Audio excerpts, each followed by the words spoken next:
നമസ്കാരം. പ്രിയപ്പെട്ട പ്രേക്ഷകർക്ക് രാവിലെയിലേക്ക് ഹൃദ്യമായ സ്വാഗതം. ഇന്ന് ചിങ്ങമാസം 18-ാം തീയതി. ഓണപ്പുലരിയുടെ ഐശ്വര്യവും സന്തോഷവും നിറഞ്ഞ ഓർമ്മകൾ മനസ്സിലേക്ക് വീണ്ടും വരുമ്പോൾ മലയാളികളുടെ പ്രിയപ്പെട്ട ആഘോഷമായ ഓണം ഇതാ വീണ്ടും എത്തിയിരിക്കുകയാണ്. തുമ്പപ്പൂവും അത്തപ്പൂക്കളവും ഊഞ്ഞാലാട്ടവും പുലികളിയും വള്ളംകളിയും ഓണസദ്യയും ഒക്കെയായി ഓരോ മലയാളിയുടെയും ഹൃദയത്തിൽ സന്തോഷത്തിൻ്റെ പൂക്കാലം വിരിയിച്ചുകൊണ്ട് ഈ ഓണക്കാലം നമ്മളെ ഒന്നിപ്പിക്കുന്നു. ജാതി മതഭേദമന്യേ എല്ലാവരും ഒരുമയോടെ ആഘോഷിക്കുന്ന ഈ പൊന്നോണ നാളുകളിൽ എല്ലാവർക്കും പൂരാട ദിനാശംസകൾ നേർന്നുകൊണ്ട് പതിവ് പോലെ ഇന്ന് ആദ്യം ദിവസഫലമാണ്. ഇന്ന് ജ്യോതിഷവശാൽ നിങ്ങളെ കാത്തിരിക്കുന്നത് എന്തൊക്കെയാണെന്ന് പ്രശസ്ത ജ്യോതിഷി ഡോക്ടർ അനിത കുമാരി നമ്മളോട് പങ്കുവയ്ക്കും.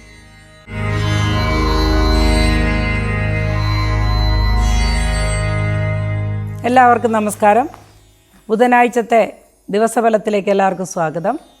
ഇന്ന് ബുധനാഴ്ച 1201 ആണ്ട് ചിങ്ങമാസം 18-ാം തീയതിയാണ്. ഇംഗ്ലീഷ് മാസം 3/9/2025.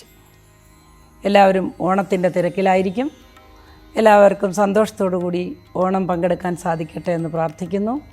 നമുക്കാദ്യമായി ബുധനെക്കുറിച്ചൊന്ന് പഠിക്കാം. ബുധൻ എന്ന് പറഞ്ഞു കഴിഞ്ഞാൽ ബോധത്തിൻ്റെ ആളാണ്. ബുധനാഴ്ച വിദ്യയുടെ ആളാണ്, മണ്ണിൻ്റെ ആളാണ്. ഹോട്ടൽ അങ്ങനെയുള്ള കാര്യങ്ങളൊക്കെ നടക്കുന്നവർക്ക് ബുധൻ അനുകൂലിയാണ്. അതേപോലെ തന്നെ പല കാര്യങ്ങൾക്കും നമുക്ക് ബുധൻ അനുകൂലമാണ്. ബുധൻ ജ്യോതിശാസ്ത്രത്തിൽ ആകെയുള്ള 2 ഷണ്ഡഗ്രഹങ്ങളിൽ പ്രധാനിയാണ് ബുധൻ. ബുധനാഴ്ച ദിവസം ശ്രീകൃഷ്ണസ്വാമിയെ അല്ലെങ്കിൽ അവതാര വിഷ്ണുവായ രാമനെ ഒക്കെ അനുസ്മരിക്കേണ്ട ദിവസമാണ്. എല്ലാ തരത്തിലുള്ള നല്ല കാര്യങ്ങൾക്കും ബുധൻ കൊള്ളാമെങ്കിലും രോഗചികിത്സയ്ക്ക് ഇന്നത്തെ ദിവസം തിരഞ്ഞെടുക്കുന്നത് കൊള്ളില്ല. എല്ലാ ബുധനാഴ്ചയും അങ്ങനെ തന്നെയാണ്. ബുധനാഴ്ച ആരംഭിക്കുന്ന ചികിത്സ വളരെ ദുഷ്കരമായിരിക്കുമെന്നാണ് അനുഭവങ്ങളിൽ കാണുന്നത്. അതേപോലെ തന്നെ ബുധനാഴ്ച ദിവസം വീട് മാറുന്നത് ഒട്ടും തന്നെ അഭികാമ്യമല്ല. പൂച്ച പോലും വീട് മാറാത്ത ഒരു ദിവസമെന്നാണ് ബുധനെ വിളിക്കുന്നത്. മറ്റെല്ലാ കാര്യങ്ങൾക്കും ബുധൻ അനുകൂലിയാണ്. ഇനി നമുക്ക് ഈ ബുധനാഴ്ചത്തെ വിശേഷം പരിശോധിക്കാം. മേടക്കൂറാണ് നമ്മൾ ആദ്യം പരിശോധിക്കുന്നത്. മേടക്കൂറിൽ വരുന്ന നക്ഷത്രങ്ങളാണ് അശ്വതി, ഭരണി, കാർത്തികകാല്. മേടക്കൂറുകാർക്ക് ശാരീരികമായ ചില അസ്വാസ്ഥ്യങ്ങൾ കാണുന്നുണ്ട്. അത് വളരെ ശ്രദ്ധയോടുകൂടി മുമ്പോട്ട് പോകേണ്ടതാണ്. അമിതമായ ദുശീലങ്ങൾ വെച്ച് പുലർത്തുന്നവർക്ക് ഇന്നത്തെ ദിവസം തികച്ചും പ്രതികൂലമായിരിക്കും. അത്തരത്തിലുള്ള ദുസ്വഭാവങ്ങളിൽ നിന്ന് എത്രയും വേഗം നമ്മൾ മനസ്സുകൊണ്ട് ചിന്തിച്ച് പിന്മാറേണ്ടതാണ്. മനസ്സ് എന്ന് പറയുന്നത് എപ്പോഴും നമ്മുടെ അടിമയായിരിക്കണം. നമ്മളൊരിക്കലും മനസ്സിൻ്റെ അടിമയാകരുത്. അതുകൊണ്ട് മനുഷ്യൻ വിചാരിച്ചാൽ നിയന്ത്രിക്കാൻ പറ്റാത്ത ഒരു കാര്യവും ഭൂമിയിലില്ല. അതുകൊണ്ട് നിങ്ങൾ വളരെ ശ്രദ്ധിക്കുക. നിങ്ങൾക്ക് ശാരീരിക ക്ലേശങ്ങൾക്ക് സാധ്യത കാണുന്നു. ഇനി നമുക്ക് ഇടവക്കൂറുകാരുടെ ഫലം പരിശോധിക്കാം. ഇടവക്കൂറിൽ വരുന്ന നക്ഷത്രങ്ങളാണ് കാർത്തിക, മുക്കാല്, രോഹിണി, മകയിരത്തര. ഈ നക്ഷത്രക്കാർക്ക് അല്ലെങ്കിൽ ഈ രാശിക്കാർക്ക് ഇന്നത്തെ ദിവസം അനുകൂലമായി കാണുന്നു. ഗുണദോഷ സമ്മിശ്രങ്ങളാണ്. ചില സാമ്പത്തികമായ ചില പ്രതീക്ഷകൾ ഉള്ളത് സബലീകരിക്കുന്ന ഒരു ദിവസമായിരിക്കും. ഉല്ലാസയാത്രയ്ക്ക് പോകുന്നവർക്ക് അനുകൂലമായ ദിവസമാണ്. ഓണത്തിന് ഒരുങ്ങുന്നവർക്കും അല്ലെങ്കിൽ കച്ചവടക്കാർക്കും ഓണാഘോഷ പരിപാടികൾക്ക് ഒരുങ്ങുന്നവർക്കും ഒക്കെ അനുകൂലമായ സാഹചര്യമാണ് കാണുന്നത്. എന്നാൽ കെട്ടിട നിർമ്മാണം അങ്ങനെയുള്ള തൊഴിലുകളിലൊക്കെ ഏർപ്പെട്ടിരിക്കുന്നവർക്ക്, ഹാർഡ് വർക്കിൽ ഏർപ്പെട്ടിരിക്കുന്നവർക്ക് ഇന്നത്തെ ദിവസം ചില വിപരീതമായ അനുഭവങ്ങൾ കാണാൻ സാധ്യതയുണ്ട്. വസ്ത്രഭൂഷണാദികൾ ലഭിക്കാനൊക്കെ ഉള്ള അനുകൂലമായൊരു ദിവസമാണ് ഇന്ന്. അടുത്തതായി നമുക്ക് മിഥുനക്കൂറുകാരുടെ ഫലം പരിശോധിക്കാം. മിഥുനക്കൂറിൽ വരുന്ന നക്ഷത്രങ്ങളാണ് മകയിരത്തര, തിരുവാതിര, പുണർദം, മുക്കാല്. ഈ കൂറുകാർക്ക് ഇന്നത്തെ ദിവസം ഗുണദോഷ സമ്മിശ്രമാണെങ്കിലും ഗുണാധിക്യമാണ് കാണുന്നത്. ബന്ധുമിത്രാദികളെ കണ്ടുമുട്ടാനുള്ള സാധ്യത കാണുന്നു. ദൂരയാത്രയ്ക്കുള്ള ദൂരയാത്രയ്ക്ക് വളരെ അനുകൂലമായ ദിവസമായി കാണുന്നു. അതേപോലെ ചികിത്സ മുടങ്ങാനായി സാധ്യതയുണ്ട്. ബുധനാഴ്ച ദിവസം ചികിത്സയ്ക്ക് പറ്റിയ ദിവസവുമല്ല, അടുത്ത ദിവസത്തേക്ക് മാറ്റി വയ്ക്കുന്നത് നല്ലതാണ്. മണ്ണുമായി ബന്ധപ്പെട്ട ചില കാര്യങ്ങളിൽ ഏർപ്പെട്ടിരിക്കുന്നവർക്ക് ഇന്ന് അനുകൂലമായ ദിവസമാണ്. അതേപോലെ ഹോട്ടൽ ഫീൽഡിൽ വർക്ക് ചെയ്യുന്നവർക്ക്, ഭക്ഷണ കൊടുക്കുന്ന അല്ലെങ്കിൽ ഈ ആഹാര മേഖലയിൽ പ്രവർത്തിക്കുന്നവർക്ക് ഇന്ന് വളരെ ശുഭകരമായൊരു ദിവസമായി കാണുന്നു. അടുത്തതായി നമുക്ക് കർക്കിടകക്കൂറിൽ വരുന്ന നക്ഷത്രക്കാരുടെ ഫലം നോക്കാം. കർക്കിടകക്കൂറിൽ വരുന്ന നക്ഷത്രങ്ങളാണ് പുണർദം, കാല്, പൂയം, ആയില്യം. ഈ നക്ഷത്രക്കാർക്ക് വളരെ അനുകൂലമായൊരു ദിവസമായിരിക്കും ഇന്ന്. വളരെ നാൾ കൊണ്ട് ആഗ്രഹിച്ചിരിക്കുന്ന പല കാര്യങ്ങളും നടക്കാനായിട്ട് സാധ്യതയുണ്ട്. എന്നാൽ തൊഴിലിലേർപ്പെട്ടിരിക്കുന്നവർക്ക് അല്ലെങ്കിൽ സ്വന്തമായി തൊഴിലിലേർപ്പെട്ടിരിക്കുന്നവർക്ക്, ബിസിനസ്സുകാർക്കൊക്കെ ഇന്ന് മങ്ങിയ ദിവസമാണ്. ഇന്ന് പ്രതീക്ഷിച്ചത്ര ലാഭമോ കച്ചവടമോ ഒന്നും ഉണ്ടാകാൻ സാധ്യതയില്ല. ചില അസുഖങ്ങൾ അലട്ടുന്നവർക്ക് അല്ലെങ്കിൽ സ്ഥിരമായി മരുന്നുകൾ ഉപയോഗിക്കുന്നവർക്ക് മരുന്നുകളൊക്കെ മാറ്റി കഴിക്കേണ്ടതായി വരും. ഇന്നത്തെ ദിവസം ചില അസുഖങ്ങൾ അധികരിക്കാൻ സാധ്യത കാണുന്നു. അടുത്തതായി നമുക്ക് ചിങ്ങക്കൂറുകാരുടെ ഫലം നോക്കാം. ചിങ്ങക്കൂറിൽ വരുന്ന നക്ഷത്രങ്ങളാണ് മകം, പൂരം, ഉത്രം, കാല്. ഈ നക്ഷത്രക്കാർക്ക് അല്ലെങ്കിൽ ഈ കൂറുകാർക്ക് ഇന്നത്തെ ദിവസം വളരെ ശോഭനമായിരിക്കും. സ്വന്തം ആൾക്കാരുമായിട്ട് സന്തോഷത്തോടു കൂടി ഇടപഴകാൻ കഴിയുന്ന ഒരു ദിവസമായിരിക്കും. ഗൃഹത്തിൽ കലഹങ്ങൾ ഉണ്ടാകാതിരിക്കാൻ ശ്രദ്ധിക്കുക. അതൊഴിച്ചാൽ വളരെ ശാന്തമായൊരു ദിവസമായിരിക്കും നമുക്ക് ഇന്ന് ലഭിക്കുക. ഏറ്റക്കുറച്ചിലുകൾ വരുന്ന ഒരു തൊഴിലുകൾ ചെയ്യുന്നവർക്ക് ഇന്ന് വളരെ അനുകൂലമായൊരു ദിവസമായിരിക്കുമെന്ന് കാണുന്നു. ഷെയർ അങ്ങനെയുള്ള മേഖലകളിൽ പ്രവർത്തിക്കുന്നവർക്കിന്ന് അനുകൂലമായൊരു ദിവസമായിരിക്കുമെന്നാണ് കാണുന്നത്. എല്ലാ മേഖലകളിലും പ്രവർത്തിക്കുന്നവർക്കും ഇന്ന് ഈ ഫലങ്ങൾ അനുഭവിക്കാവുന്നതാണ്. എന്നാൽ വിശേഷപ്പെട്ട ചില വില കൂടിയ ആഭരണങ്ങളോ വസ്ത്രങ്ങളോ ഒക്കെ ലഭിക്കാനും വാങ്ങാനുമൊക്കെ സാധ്യത കാണുന്നു. അടുത്തതായി നമുക്ക് കന്നിക്കൂറുകാരുടെ ഫലം നോക്കാം. കന്നിക്കൂറിൽ വരുന്ന നക്ഷത്രങ്ങളാണ് ഉത്രം, മുക്കാല്, അത്തം, ചിത്തിരേര. ഈ രാശിക്കാർക്ക് ഇന്നത്തെ ദിവസം അനുകൂലമായ ദിവസമായി കാണുന്നു. പല കാര്യങ്ങളും തുടങ്ങി വയ്ക്കാൻ നല്ലൊരു ദിവസമാണ്. കെട്ടിട നിർമ്മാണ പദ്ധതിയിലൊക്കെ ഏർപ്പെട്ടിരിക്കുന്നവർക്ക് വളരെ നല്ല അനുകൂലമായ ഒരു ദിവസമായിരിക്കും ഇന്ന്. കൊടുക്കൽ വാങ്ങൽ, അതായത് കെട്ടിടങ്ങൾ കൊടുക്കൽ വാങ്ങൽ, വാഹനങ്ങൾ കൊടുക്കൽ വാങ്ങലൊക്കെ ചെയ്യുന്ന ആളുകൾക്കും ഇന്ന് അനുകൂലമായൊരു ദിവസമായിരിക്കും. ചില പ്രത്യേക സാഹചര്യങ്ങളിൽ ജോലി ചെയ്യുന്നവർക്ക്, റിഗ് അങ്ങനെയൊക്കെ ഉള്ള ചില സാഹചര്യങ്ങളിൽ ജോലി ചെയ്യുന്നവർക്ക് അപകട സാധ്യതയുണ്ട്. അതേപോലെ ആയുധം കൊണ്ട് അല്ലെങ്കിൽ അഗ്നിയുമായി ബന്ധപ്പെടുന്നവർക്കും ചെറിയ അപകടങ്ങൾ കാണുന്നുണ്ട്. എങ്കിലും വലുതായി അപകടങ്ങളൊന്നും കാണുന്നില്ല. സാമ്പത്തികമായി ഉണ്ടായിരുന്ന ആശങ്കയ്ക്ക് ഒരു ശാന്തി വരുന്ന ദിവസമായിരിക്കുമെന്ന്, ശാന്തി ലഭിക്കുന്ന ദിവസമായിരിക്കുമെന്ന്. അതേപോലെ സന്താനങ്ങളെക്കുറിച്ചും വളരെ സന്തോഷകരമായ വാർത്തകൾ കേൾക്കാനും അവരുടെ സാമീപ്യം അനുഭവിക്കാനുമൊക്കെ ഇന്നൊരു നല്ല ദിവസമായി കാണുന്നു. അടുത്തതായി നമുക്ക് തുലാക്കൂറിലെ രാശിഫലം നോക്കാം. തുലാക്കൂറിൽ വരുന്ന നക്ഷത്രങ്ങളാണ് ചിത്തിരാര, ചോതി, വിശാഖം, മുക്കാല്. ഈ കൂറുകാർക്ക് ഇന്നത്തെ ദിവസം അനുകൂലമാണ്. എന്നാൽ ദിവസത്തിൻ്റെ അവസാനം വൈകുന്നേരമാകുമ്പോൾ ചില മാനസിക ക്ലേശങ്ങളും സംഘർഷങ്ങളുമൊക്കെ അനുഭവിക്കേണ്ടതായി വരും. ഇത് നമ്മുടെ കുടുംബത്തിൽ പ്രതിഫലിക്കാൻ സാധ്യത ഉള്ളതിനാൽ വളരെ ആത്മസംയമനം പാലിച്ച് മുൻപോട്ട് പോകേണ്ടതാണ്. കുട്ടികളോടും വളരെ ശാന്തമായി ഒക്കെ പെരുമാറേണ്ടത് അത്യാവശ്യമാണ്.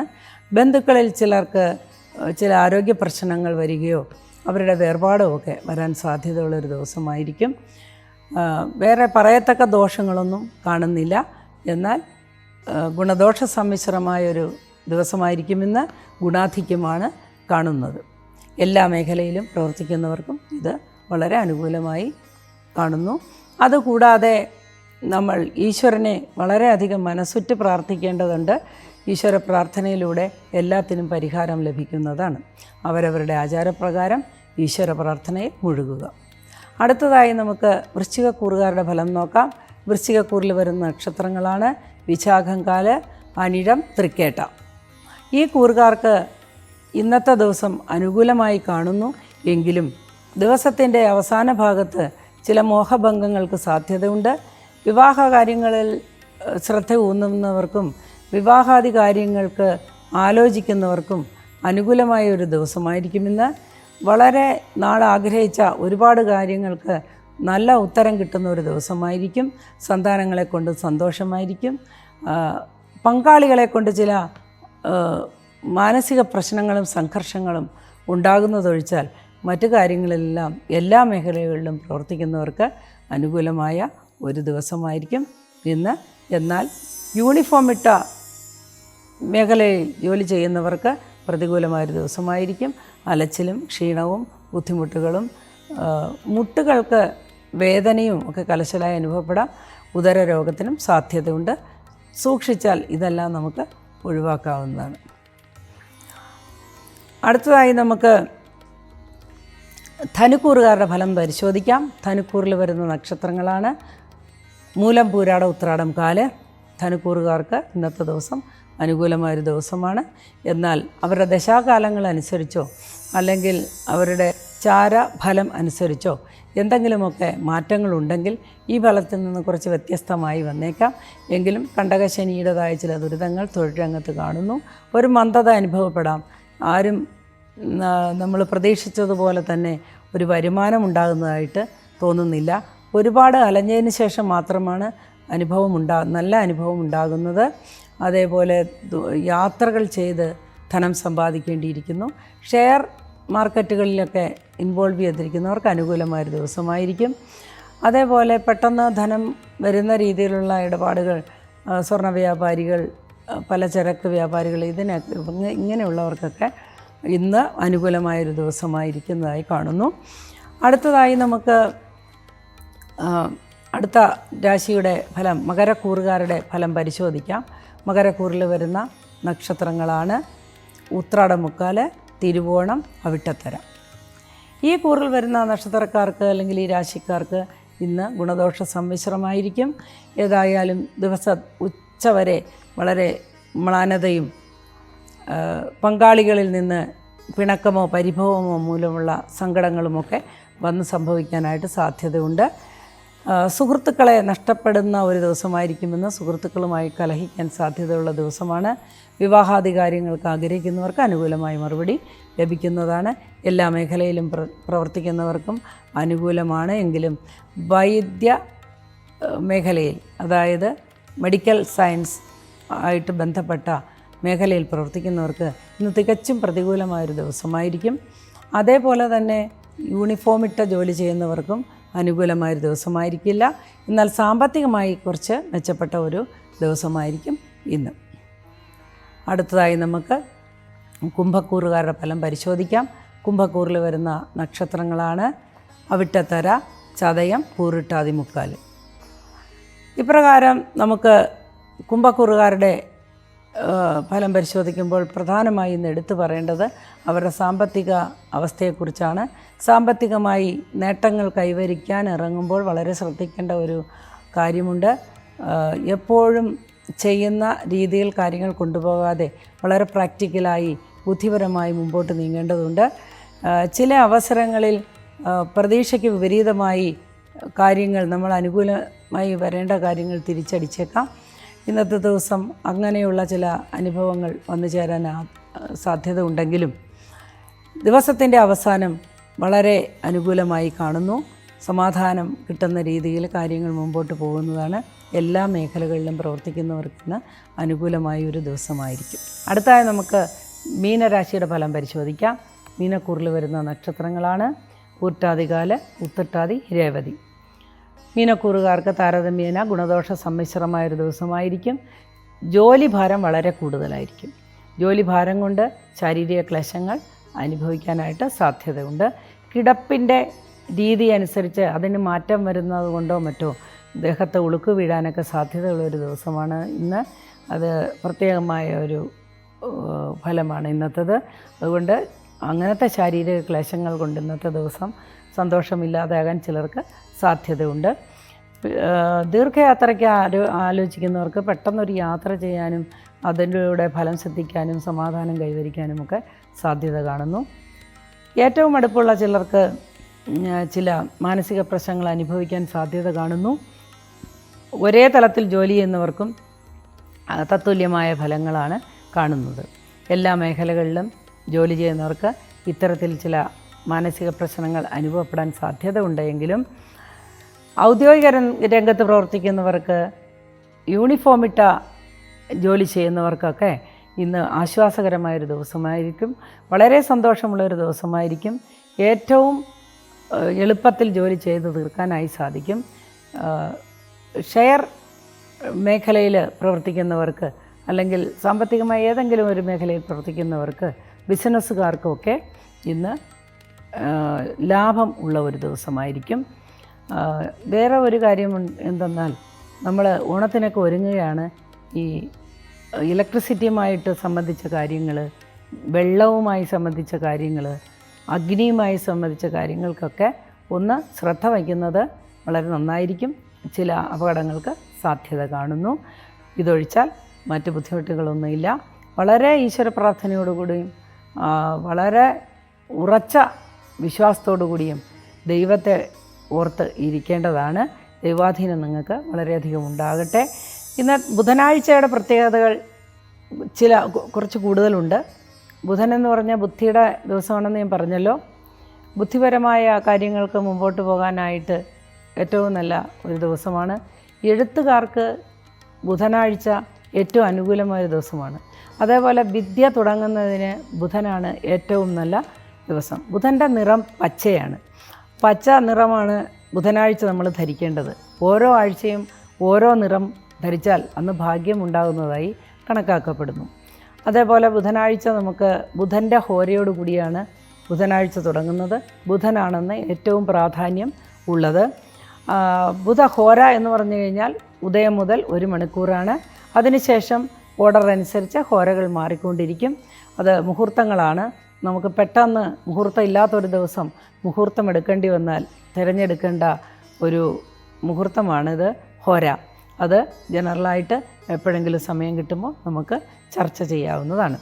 അപ്പോൾ ബുധനാഴ്ച നമുക്ക് വിദ്യ തുടങ്ങാൻ നല്ല ദിവസമാണ്. അതേപോലെ പുതുവസ്ത്രങ്ങൾ അണിയാൻ നല്ല ദിവസമാണ്. പച്ച നിറമുള്ള വസ്തുക്കൾ കൈമാറ്റം ചെയ്യാനുള്ള നല്ല ദിവസമാണ്. അന്നത് സമ്മാനമായി കിട്ടുന്നതും നല്ല ദിവസമാണ്. ബുധൻ ഉച്ചസ്ഥിതിയിൽ നിൽക്കുന്ന വ്യക്തി വളരെ കൂർമ്മ ബുദ്ധിയുള്ള ഒരാളായിരിക്കും. ബുധൻ ജ്യോതിശാസ്ത്രത്തിൽ മന്ത്രിയാണ്, യുവാവാണ്. ബുധൻ്റെ സ്വാധീനമുള്ള വ്യക്തികൾ എപ്പോഴും ചുറുചുറുക്കുള്ളവരും അതേപോലെ ബുദ്ധിയുള്ളവരും കാര്യങ്ങൾ പെട്ടെന്ന് കേട്ട് അതിനെ മനസ്സിലാക്കാൻ ഗ്രഹിക്കാൻ കഴിവുള്ളവരും ഒക്കെ ആയിരിക്കും. എന്നാൽ ബുധൻ മൗഢ്യത്തിലായാൽ ബുദ്ധിമാന്ദ്യം അവർക്കുണ്ടാകാൻ സാധ്യതയുണ്ട്. ശ്രദ്ധ അല്ലെങ്കിൽ ഇങ്ങനെ നമ്മുടെ കോൺസെൻട്രേഷൻ, ഫോക്കസിങ് ഇതൊക്കെ കുറയുന്ന ആളുകളാണ് ബുധൻ മൗഢ്യത്തോടുകൂടി ജനിക്കുന്നത്. അക്കൂട്ടർ എന്ത് വിദ്യാഭ്യാസം തുടങ്ങിയാലും അത് ഇടയ്ക്ക് വെച്ച് നിന്നു പോകുന്നതായിട്ട് കാണുന്നു. ആരംഭശൂരത്വം ബുധമൗഢ്യമുള്ളവർക്കുണ്ട്.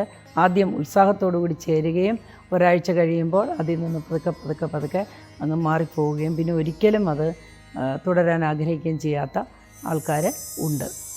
ദൈവാധീനം നിങ്ങൾക്ക് വളരെയധികം ഉണ്ടാകട്ടെ.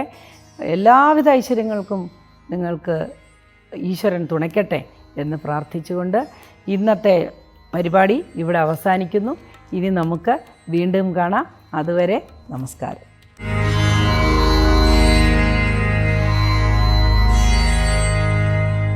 തൃക്കാക്കര വാമനമൂർത്തി ക്ഷേത്രം വെറുമൊരു ആരാധനാലയമല്ല, അത് കേരളത്തിൻ്റെ ദേശീയോത്സവമായ ഓണത്തിൻ്റെ ഹൃദയമാണ്. ചരിത്രവും ഐതിഹ്യങ്ങളും ഇഴചേർന്ന് കിടക്കുന്ന ഈ പുണ്യഭൂമി ഓണത്തിൻ്റെ വേരുകൾ തേടിയെത്തുന്ന ഓരോരുത്തർക്കും ഒരു തീർത്ഥാടന കേന്ദ്രം കൂടിയാണ്. തിരുകാൽക്കര എന്ന വാക്കിൽ നിന്ന് ഉത്ഭവിച്ച തൃക്കാക്കര എന്ന പേരും വാമനമൂർത്തിയായി അവതാരമെടുത്ത മഹാവിഷ്ണു മഹാബലിയുടെ ശിരസിൽ കാൽവെച്ച ഐതിഹ്യവും ഈ ക്ഷേത്രത്തെ ഓണാഘോഷങ്ങളുമായി നേരിട്ട് ബന്ധിപ്പിക്കുന്നു. ഓണത്തിൻ്റെ ആത്മാവായി നിലകൊള്ളുന്ന ഈ പുണ്യഭൂമിയുടെ വിശേഷങ്ങൾ കാണാം തീർത്ഥാടനത്തിലൂടെ.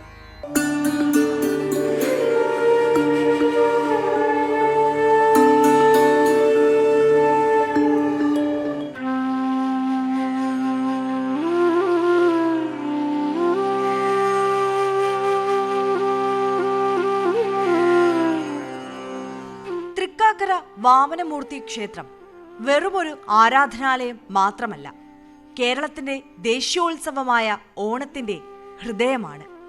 ചരിത്രവും ഐതിഹ്യങ്ങളും ഇഴചേർന്ന് കിടക്കുന്ന ഈ പുണ്യഭൂമി ഓണത്തിന്റെ വേരുകൾ തേടിയെത്തുന്ന ആർക്കും ഒരു തീർത്ഥാടന കേന്ദ്രം കൂടിയാണ്. തിരുകാൽക്കര എന്ന വാക്കിൽ നിന്നാണ് തൃക്കാക്കര എന്ന പേര് വന്നത് എന്നാണ് വിശ്വാസം. വാമനമൂർത്തിയായി അവതാരമെടുത്ത മഹാവിഷ്ണു മഹാബലിയുടെ ശിരസിൽ കാൽ വെച്ച സ്ഥലമാണ് ഇതെന്നാണ് ഐതിഹ്യം. ഭക്തപ്രഹ്ലാദന്റെ പേരമകനും നീതിമാനായ ഭരണാധികാരിയുമായിരുന്ന മഹാബലിയെ വാമനൻ പാതാളത്തിലേക്ക് ചവിട്ടിത്താഴ്ത്തിയെന്നും എന്നാൽ എല്ലാ വർഷവും തന്റെ പ്രജകളെ കാണാൻ ചിങ്ങമാസത്തിലെ തിരുവോണ നാളിൽ ഭൂമിയിൽ വരാൻ മഹാബലിക്ക് അനുവാദം നൽകിയതുമാണ് പുരാണം. ഈ വിശ്വാസമാണ് തൃക്കാക്കര ക്ഷേത്രത്തിലെ ഓണാഘോഷങ്ങൾക്ക് അടിസ്ഥാനം. കൊച്ചി നഗരത്തിന് സമീപം എറണാകുളം ജില്ലയിലെ തൃക്കാക്കരയിൽ സ്ഥിതി ചെയ്യുന്ന ഈ ക്ഷേത്ര സമുച്ചയം ഏകദേശം 10.5 ഏക്കർ സ്ഥലത്ത് വ്യാപിച്ചു കിടക്കുന്നു.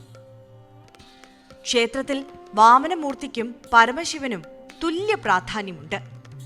ശിവഭക്തനായ മഹാബലി ആരാധിച്ചിരുന്നത് ഇവിടെയുള്ള സ്വയംഭൂവായ ശിവലിംഗത്തെയാണെന്നാണ് വിശ്വാസം. അതിനാൽ വാമനമൂർത്തിയെ ദർശിക്കുന്നതിന് മുൻപ് ശിവനെ വന്ദിക്കണമെന്ന ആചാരം ഇവിടെ നിലനിൽക്കുന്നു. ഇന്ത്യയിൽ വാമന സങ്കല്പത്തിലുള്ള അപൂർവം ക്ഷേത്രങ്ങളിൽ ഒന്നാണിത്. തമിഴ് വൈഷ്ണവ ഭക്ത കവികളായ ആഴ്വാർമാർ പാടിപ്പുകഴ്ത്തിയ 108 ദിവ്യദേശങ്ങളിൽ ഒന്നുകൂടിയാണ് ഈ ക്ഷേത്രം. കൂടാതെ കപില മഹർഷി ഇവിടെ തപസ് അനുഷ്ഠിക്കുകയും അദ്ദേഹത്തിന്റെ ആഗ്രഹപ്രകാരം വാമനമൂർത്തി ഇവിടെ കുടികൊള്ളുകയും ചെയ്തുവെന്നും ഐതിഹ്യമുണ്ട്. ഐതിഹ്യങ്ങൾക്കപ്പുറം തൃക്കാക്കര ക്ഷേത്രത്തിന് ചരിത്രപരമായ പ്രാധാന്യവുമുണ്ട്. മഹോദയപുരം ആസ്ഥാനമാക്കി ഭരിച്ചിരുന്ന ചേരമാൻ പെരുമാക്കന്മാർ തങ്ങളുടെ സാമന്ത രാജാക്കന്മാരുമായി സംഗമിച്ചിരുന്നത് ഈ ക്ഷേത്രത്തിലായിരുന്നു. അക്കാലത്ത് കർക്കിടകത്തിലെ തിരുവോണം മുതൽ ചിങ്ങത്തിലെ തിരുവോണം വരെ 28 ദിവസം നീളുന്ന ഒരു മഹോത്സവം ഇവിടെ നടന്നിരുന്നു. ഈ ഉത്സവത്തിന് സമാപനം കുറിച്ചുകൊണ്ടാണ് ചിങ്ങമാസത്തിലെ അത്തം മുതൽ തിരുവോണം വരെയുള്ള 10 ദിവസത്തെ ഓണപ്പൂരം നടന്നിരുന്നത്. ഈ യോഗത്തിൽ 56 നാട്ടുരാജാക്കന്മാരും 64 ഗ്രാമത്തലവന്മാരും പങ്കെടുത്തിരുന്നു. ഒരിക്കൽ ഈ സമ്മേളനത്തിന് തടസ്സമുണ്ടായപ്പോൾ തൃക്കാക്കരയിൽ എത്താൻ കഴിയാത്തവർ തങ്ങളുടെ വീടുകളിൽ തൃക്കാക്കരയപ്പനെ പ്രതിഷ്ഠിച്ച് ഓണം ആഘോഷിക്കണമെന്ന് പെരുമാൾ കൽപ്പിച്ചു. അങ്ങനെയാണ് ഓണാഘോഷം കേരളമൊട്ടാകെ വ്യാപിച്ചതെന്നാണ് ഒരു വിശ്വാസം. ചേരമാൻ പെരുമാളായ ഭാസ്കര രവിവർമ്മയാണ് തൃക്കാക്കരയിൽ ഓണാഘോഷത്തിന്റെ തുടക്കം കുറിച്ചതെന്നും കരുതപ്പെടുന്നു. എങ്കിലും 12ാം നൂറ്റാണ്ടോടെ രാജാക്കന്മാർ തമ്മിലുള്ള പോരുകൾ കാരണം ക്ഷേത്രത്തിന്റെ പ്രതാപം കുറഞ്ഞു. പിന്നീട് 1921 തിരുവിതാംകൂർ രാജാവായിരുന്ന ശ്രീമൂലം തിരുനാൾ ക്ഷേത്രം പുനരുദ്ധരിക്കുകയും 1949 തിരുവിതാംകൂർ ദേവസ്വം ബോർഡിന്റെ കീഴിലാവുകയും ചെയ്തു. ഇന്ന് തൃപ്പൂണിത്തുറയിൽ നടക്കുന്ന അത്തച്ചമയത്തിന് കൊണ്ടുപോകുന്ന കൊടി തൃക്കാക്കരയിൽ നിന്നാണ്. ഓണത്തോടനുബന്ധിച്ച് വീടുകളിൽ പൂക്കളത്തിനൊപ്പം വെക്കുന്ന തൃക്കാക്കരയപ്പൻ എന്ന സങ്കല്പം ഈ ക്ഷേത്രവുമായി നേരിട്ട് ബന്ധപ്പെട്ടിരിക്കുന്നു. കളിമണ്ണ് കൊണ്ടുണ്ടാക്കുന്ന ഈ രൂപങ്ങളെ മാദേവർ എന്നും വിളിക്കാറുണ്ട്. തിരുവോണ ദിവസം പൂക്കളത്തിൽ തൃക്കാക്കരയപ്പനെ വെച്ച് പൂജിക്കുന്നത് കേരളത്തിലെ ഓണാഘോഷങ്ങളുടെ ഒരു പ്രധാന ഭാഗമാണ്. ചിലയിടങ്ങളിൽ മാവേലി, വാമനൻ, ശിവൻ എന്നീ സങ്കല്പങ്ങളിൽ 3 മാദേവരെ വെക്കാറുമുണ്ട്. എന്നാൽ ക്ഷേത്ര ഐതിഹ്യപ്രകാരം തൃക്കാക്കരയപ്പൻ മഹാവിഷ്ണു സങ്കല്പമാണ്. ഉത്രാടം മുതൽ തൃക്കാക്കരയപ്പനെയും തിരുവോണത്തിന് മഹാബലിയെയും വെക്കുന്നവരുമുണ്ട്. ഇതിനു പുറമെ മുത്തശ്ശിയമ്മ, കുട്ടികൾ, അമ്മി, ഉരൽ തുടങ്ങിയ മൺശില്പങ്ങളും വെച്ച് അത്തം മുതൽ തന്നെ ഓണത്തെ വരവേൽക്കുന്ന ആചാരവും പലയിടത്തും കാണാം. മലബാറിൽ തൃക്കാക്കരയപ്പ പടിക്കൽ വായോ, ഞാനിട്ട പൂക്കളം കാണാനും വായോ എന്ന് വിളിച്ചു പറഞ്ഞ് ഓണത്തെ വരവേൽക്കാറുണ്ട്. തുമ്പപ്പൂക്കുടം കൊണ്ട് പൂമൂടൽ നടത്തുകയും തൃക്കാക്കരയപ്പന് അട നിവേദിക്കുകയും ചെയ്യുന്നത് ഈ ആഘോഷത്തിന്റെ ഭാഗമാണ്. ഓണത്തപ്പനെ വരവേൽക്കാൻ അരിമാവ് കൊണ്ട് കോലങ്ങൾ വരയ്ക്കുന്നതും ഒരു പതിവാണ്. കേരളത്തിന്റെ സാംസ്കാരിക പൈതൃകത്തിൽ ഓണം എന്ന ഉത്സവം വഹിക്കുന്ന സ്ഥാനം അദ്വിതീയമാണ്. എന്നാൽ ആ ഓണത്തിന്റെ ആത്മാവ് കുടികൊള്ളുന്നത് തൃക്കാക്കര വാമനമൂർത്തി ക്ഷേത്രത്തിലാണ്. ഈ ക്ഷേത്രം വെറുമൊരു ആരാധനാലയം എന്നതിലുപരി ഓണത്തിന്റെ ഉത്ഭവവുമായി ബന്ധപ്പെട്ട ഐതിഹ്യങ്ങളെയും ചരിത്രത്തെയും ഒരുമിപ്പിച്ചു നിർത്തുന്ന ഒരു കണ്ണി കൂടിയാണ്. ക്ഷേത്രത്തിന്റെ സ്ഥാനം, വാസ്തുവിദ്യ, പ്രതിഷ്ഠകൾ എന്നിവയും ശ്രദ്ധേയമാണ്. തൃക്കാക്കര ക്ഷേത്രത്തിലെ ഓണാഘോഷങ്ങൾ അതിമനോഹരമാണ്. അത്തം മുതൽ തിരുവോണം വരെയുള്ള 10 ദിവസം നീണ്ടു നിൽക്കുന്ന ഈ ഉത്സവം ഭക്തിയുടെയും ആഘോഷത്തിന്റെയും സമന്വയമാണ്. കൊടിയേറ്റം, ശീവേലി, ദശാവതാരച്ചാർത്ത്, പൂക്കളമിടൽ, ഉത്സവബലി, പകൽപൂരം, പള്ളിവേട്ട, ആറാട്ട് തുടങ്ങിയ ചടങ്ങുകളാണ് ഉത്സവത്തിന്റെ ഭാഗമായി നടക്കുന്നത്. ദശാവതാരച്ചാർത്തിൽ എല്ലാ ദിവസവും ഭഗവാന്റെ ഓരോ അവതാരത്തെ സങ്കല്പിച്ച് വിഗ്രഹത്തിൽ ചന്ദനം ചാർത്തുന്നു. 5-ാം ദിവസത്തെ വാമന ദർശനം വളരെ പ്രധാനപ്പെട്ടതാണ്. ഉത്സവ നാളുകളിൽ ക്ഷേത്രനടയിൽ പൂക്കളം ഒരുക്കുകയും അതിന്റെ വലുപ്പം ഓരോ ദിവസവും വർദ്ധിപ്പിക്കുകയും ചെയ്യുന്നു. അവസാന ദിവസങ്ങളായ ഉത്രാടത്തിനും തിരുവോണത്തിനും ജാതിമത ഭേദമന്യേ ആയിരക്കണക്കിന് ആളുകൾക്ക് വിഭവസമൃദ്ധമായ ഓണസദ്യ നൽകുന്നതും ഇവിടുത്തെ ഒരു പ്രധാന ആചാരമാണ്. ഓണാഘോഷങ്ങളിൽ വീടുകളിൽ വെക്കുന്ന തൃക്കാക്കരയപ്പന്റെ രൂപം ഈ ക്ഷേത്രത്തിന് പ്രാധാന്യം വിളിച്ചോതുന്നതാണ്. ഓണത്തിന്റെ 5-ാം ദിവസം വരെയാണ് സാധാരണയായി ഈ രൂപങ്ങൾ പൂക്കളത്തിൽ വെക്കാറുള്ളത്. അങ്ങനെ തൃക്കാക്കര ക്ഷേത്രം ഓണത്തിന്റെ ആത്മാവും ഐതിഹ്യങ്ങളുടെ ഭൂമിയുമായി ഇന്നും നിലകൊള്ളുന്നു.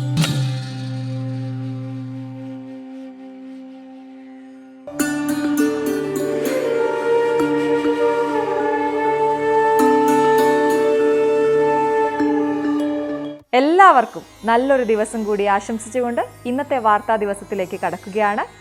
ജ്യോതിഷ തീർത്ഥാടന വിശേഷങ്ങളുമായി നമുക്ക് വീണ്ടും കാണാം. നന്ദി, ശുഭദിനം. ഇപ്പോൾ നമ്മൾ ആദ്യം വാർത്തകളിലേക്കാണ് കടക്കുന്നത്. വിശദമായി നമുക്ക് നോക്കാം. ഇന്ത്യക്കെതിരെ വീണ്ടും വിമർശനവുമായി ഡൊണാൾഡ് ട്രംപ്. ഇന്ത്യ ഏറ്റവും കൂടുതൽ ചുങ്കം ചുമത്തുന്ന രാജ്യം എന്നാണ് ട്രംപ് പറയുന്നത്. ഉൽപ്പന്നങ്ങൾ ഇന്ത്യയിൽ വിൽക്കാനാകാത്ത സ്ഥിതിയാണെന്നും ട്രംപ് പറയുന്നു. തനിക്ക് ആരോഗ്യ പ്രശ്നങ്ങളുണ്ടെന്ന പ്രചാരണം തള്ളി ട്രംപ് രംഗത്ത് വരികയും ചെയ്തു. രഞ്ജിത്ത് രാമചന്ദ്രനാണ് കൂടുതൽ വിവരങ്ങളുമായി നമുക്കൊപ്പം ചേരുന്നത്. Ranjith, good morning. കഴിഞ്ഞ ദിവസം നമ്മൾ കണ്ടതാണ് ഈ ത്രികക്ഷി ചർച്ചയ്ക്ക് ശേഷം രൂക്ഷമായ ഭാഷയിൽ വിമർശനവുമായി ട്രംപ് ഇന്ത്യക്കെതിരെ രംഗത്ത് വരുന്ന സാഹചര്യം അത് തുടരുകയാണ്, അല്ലേ? തീർച്ചയായും ഈ ആരോഗ്യ പ്രശ്നങ്ങളാൽ ട്രംപ് വലയുകയാണ് എന്നുള്ള ചില അഭ്യൂഹങ്ങളൊക്കെ വലിയ തോതിൽ കഴിഞ്ഞ ദിവസങ്ങളിലൊക്കെ പ്രചരിച്ചിരുന്നു ആര്യ. അതുമായി ബന്ധപ്പെട്ട ചില ഹാഷ്ടാഗുകളൊക്കെ, ട്രംപ് മരിച്ചു എന്ന രീതിയിലുള്ള ഹാഷ്ടാഗുകളൊക്കെ പ്രചരിച്ചിട്ട് പശ്ചാത്തലമൊക്കെ ഉണ്ടായിരുന്നു. അത് വൈറലായിരുന്നു. JD വാൻസ് ഇതുമായി ബന്ധപ്പെട്ട് പറഞ്ഞത് ട്രംപിന് എന്തെങ്കിലും പ്രശ്നം വന്നാൽ താൻ അമേരിക്കയുടെ മറ്റു കാര്യങ്ങൾ ഏറ്റെടുക്കുമെന്ന് മറ്റുമായിരുന്നു. ഇതൊക്കെ വലിയ തോതിൽ അഭ്യൂഹങ്ങൾക്കിടയാക്കിയിരുന്നു. ഇതൊക്കെ മാറ്റിവെച്ചുകൊണ്ടാണ് ഇപ്പോൾ ട്രംപിൻ്റെ വാർത്താ സമ്മേളനം വിളിക്കാൻ അദ്ദേഹം തയ്യാറായത്. താൻ വലിയ തിരക്കിലായിരുന്നു. ജോലി തിരക്കുകളും മാധ്യമങ്ങൾക്കുള്ള അഭിമുഖവും ഒപ്പം ഗോൾഫ് ക്ലബ് സന്ദർശനവും മറ്റുമായി വലിയ തിരക്കിലായിരുന്നു എന്ന് പറഞ്ഞുകൊണ്ടാണ് ട്രംപ് തൻ്റെ വാർത്താ സമ്മേളനം ആരംഭിച്ചത്. ഇതിനിടയിൽ ഇന്ത്യയെ വീണ്ടും രൂക്ഷമായി വിമർശിക്കാനും ട്രംപ് മടിച്ചില്ല എന്നുള്ളതാണ് ഏറ്റവും പ്രധാനപ്പെട്ട കാര്യം. ഇന്ത്യ ഏറ്റവും കൂടുതൽ ചുങ്കം ചുമത്തുന്ന ഒരു രാജ്യമാണ്. ഇന്ത്യയും അമേരിക്കയും തമ്മിലുള്ള വ്യാപാര കരാർ ഏകപക്ഷീയമാണ് എന്ന കാര്യം ട്രംപ് വീണ്ടും ആവർത്തിക്കുന്ന ഒരു പശ്ചാത്തലം കൂടി നമ്മളിതിലൂടെ ചേർത്ത് വെക്കണം. ഒരു ഉൽപ്പന്നങ്ങളും അമേരിക്കൻ ഉൽപ്പന്നങ്ങളൊന്നും ഇന്ത്യയിൽ വിൽക്കാൻ പറ്റാത്ത ഒരു അവസ്ഥയിലേക്ക് കാര്യങ്ങൾ എത്തിക്കഴിഞ്ഞു എന്നും ട്രംപ് പറയുന്നൊരു സാഹചര്യം കൂടി ഉരുത്തിരിഞ്ഞ് വന്നിരിക്കുകയാണ്. അത് വളരെ പ്രധാനമാണ്. ഒപ്പം റഷ്യ ആഗോളതലത്തിൽ ഒരു അച്ചുതണ്ട് രൂപപ്പെടുന്നു എന്നുള്ള ചോദ്യം മാധ്യമപ്രവർത്തകർ ട്രംപിനോട് ചോദിച്ചു. കാരണം അമേരിക്കയ്ക്കെതിരെ റഷ്യയും ചൈനയും ചേർന്നുള്ള അച്ചുതണ്ട് ഉണ്ടാകുന്നുണ്ടല്ലോ എന്ന ചോദ്യത്തിൽ അതിൽ തനിക്ക് ഒട്ടും ആശങ്കയും ഭീതിയും ഇല്ലെന്നും അവർ അവരുടെ വഴിക്ക് പൊക്കോട്ടെ എന്നുമാണ് ട്രംപ് മറുപടി പറഞ്ഞത്. ഒപ്പം വ്ളാഡിമിർ പുടിൻ്റെ കാര്യത്തിൽ താൻ വലിയ നിരാശനാണ് എന്നുള്ള ഒരു വാദവും ട്രംപ് മുന്നോട്ട് വെച്ചു.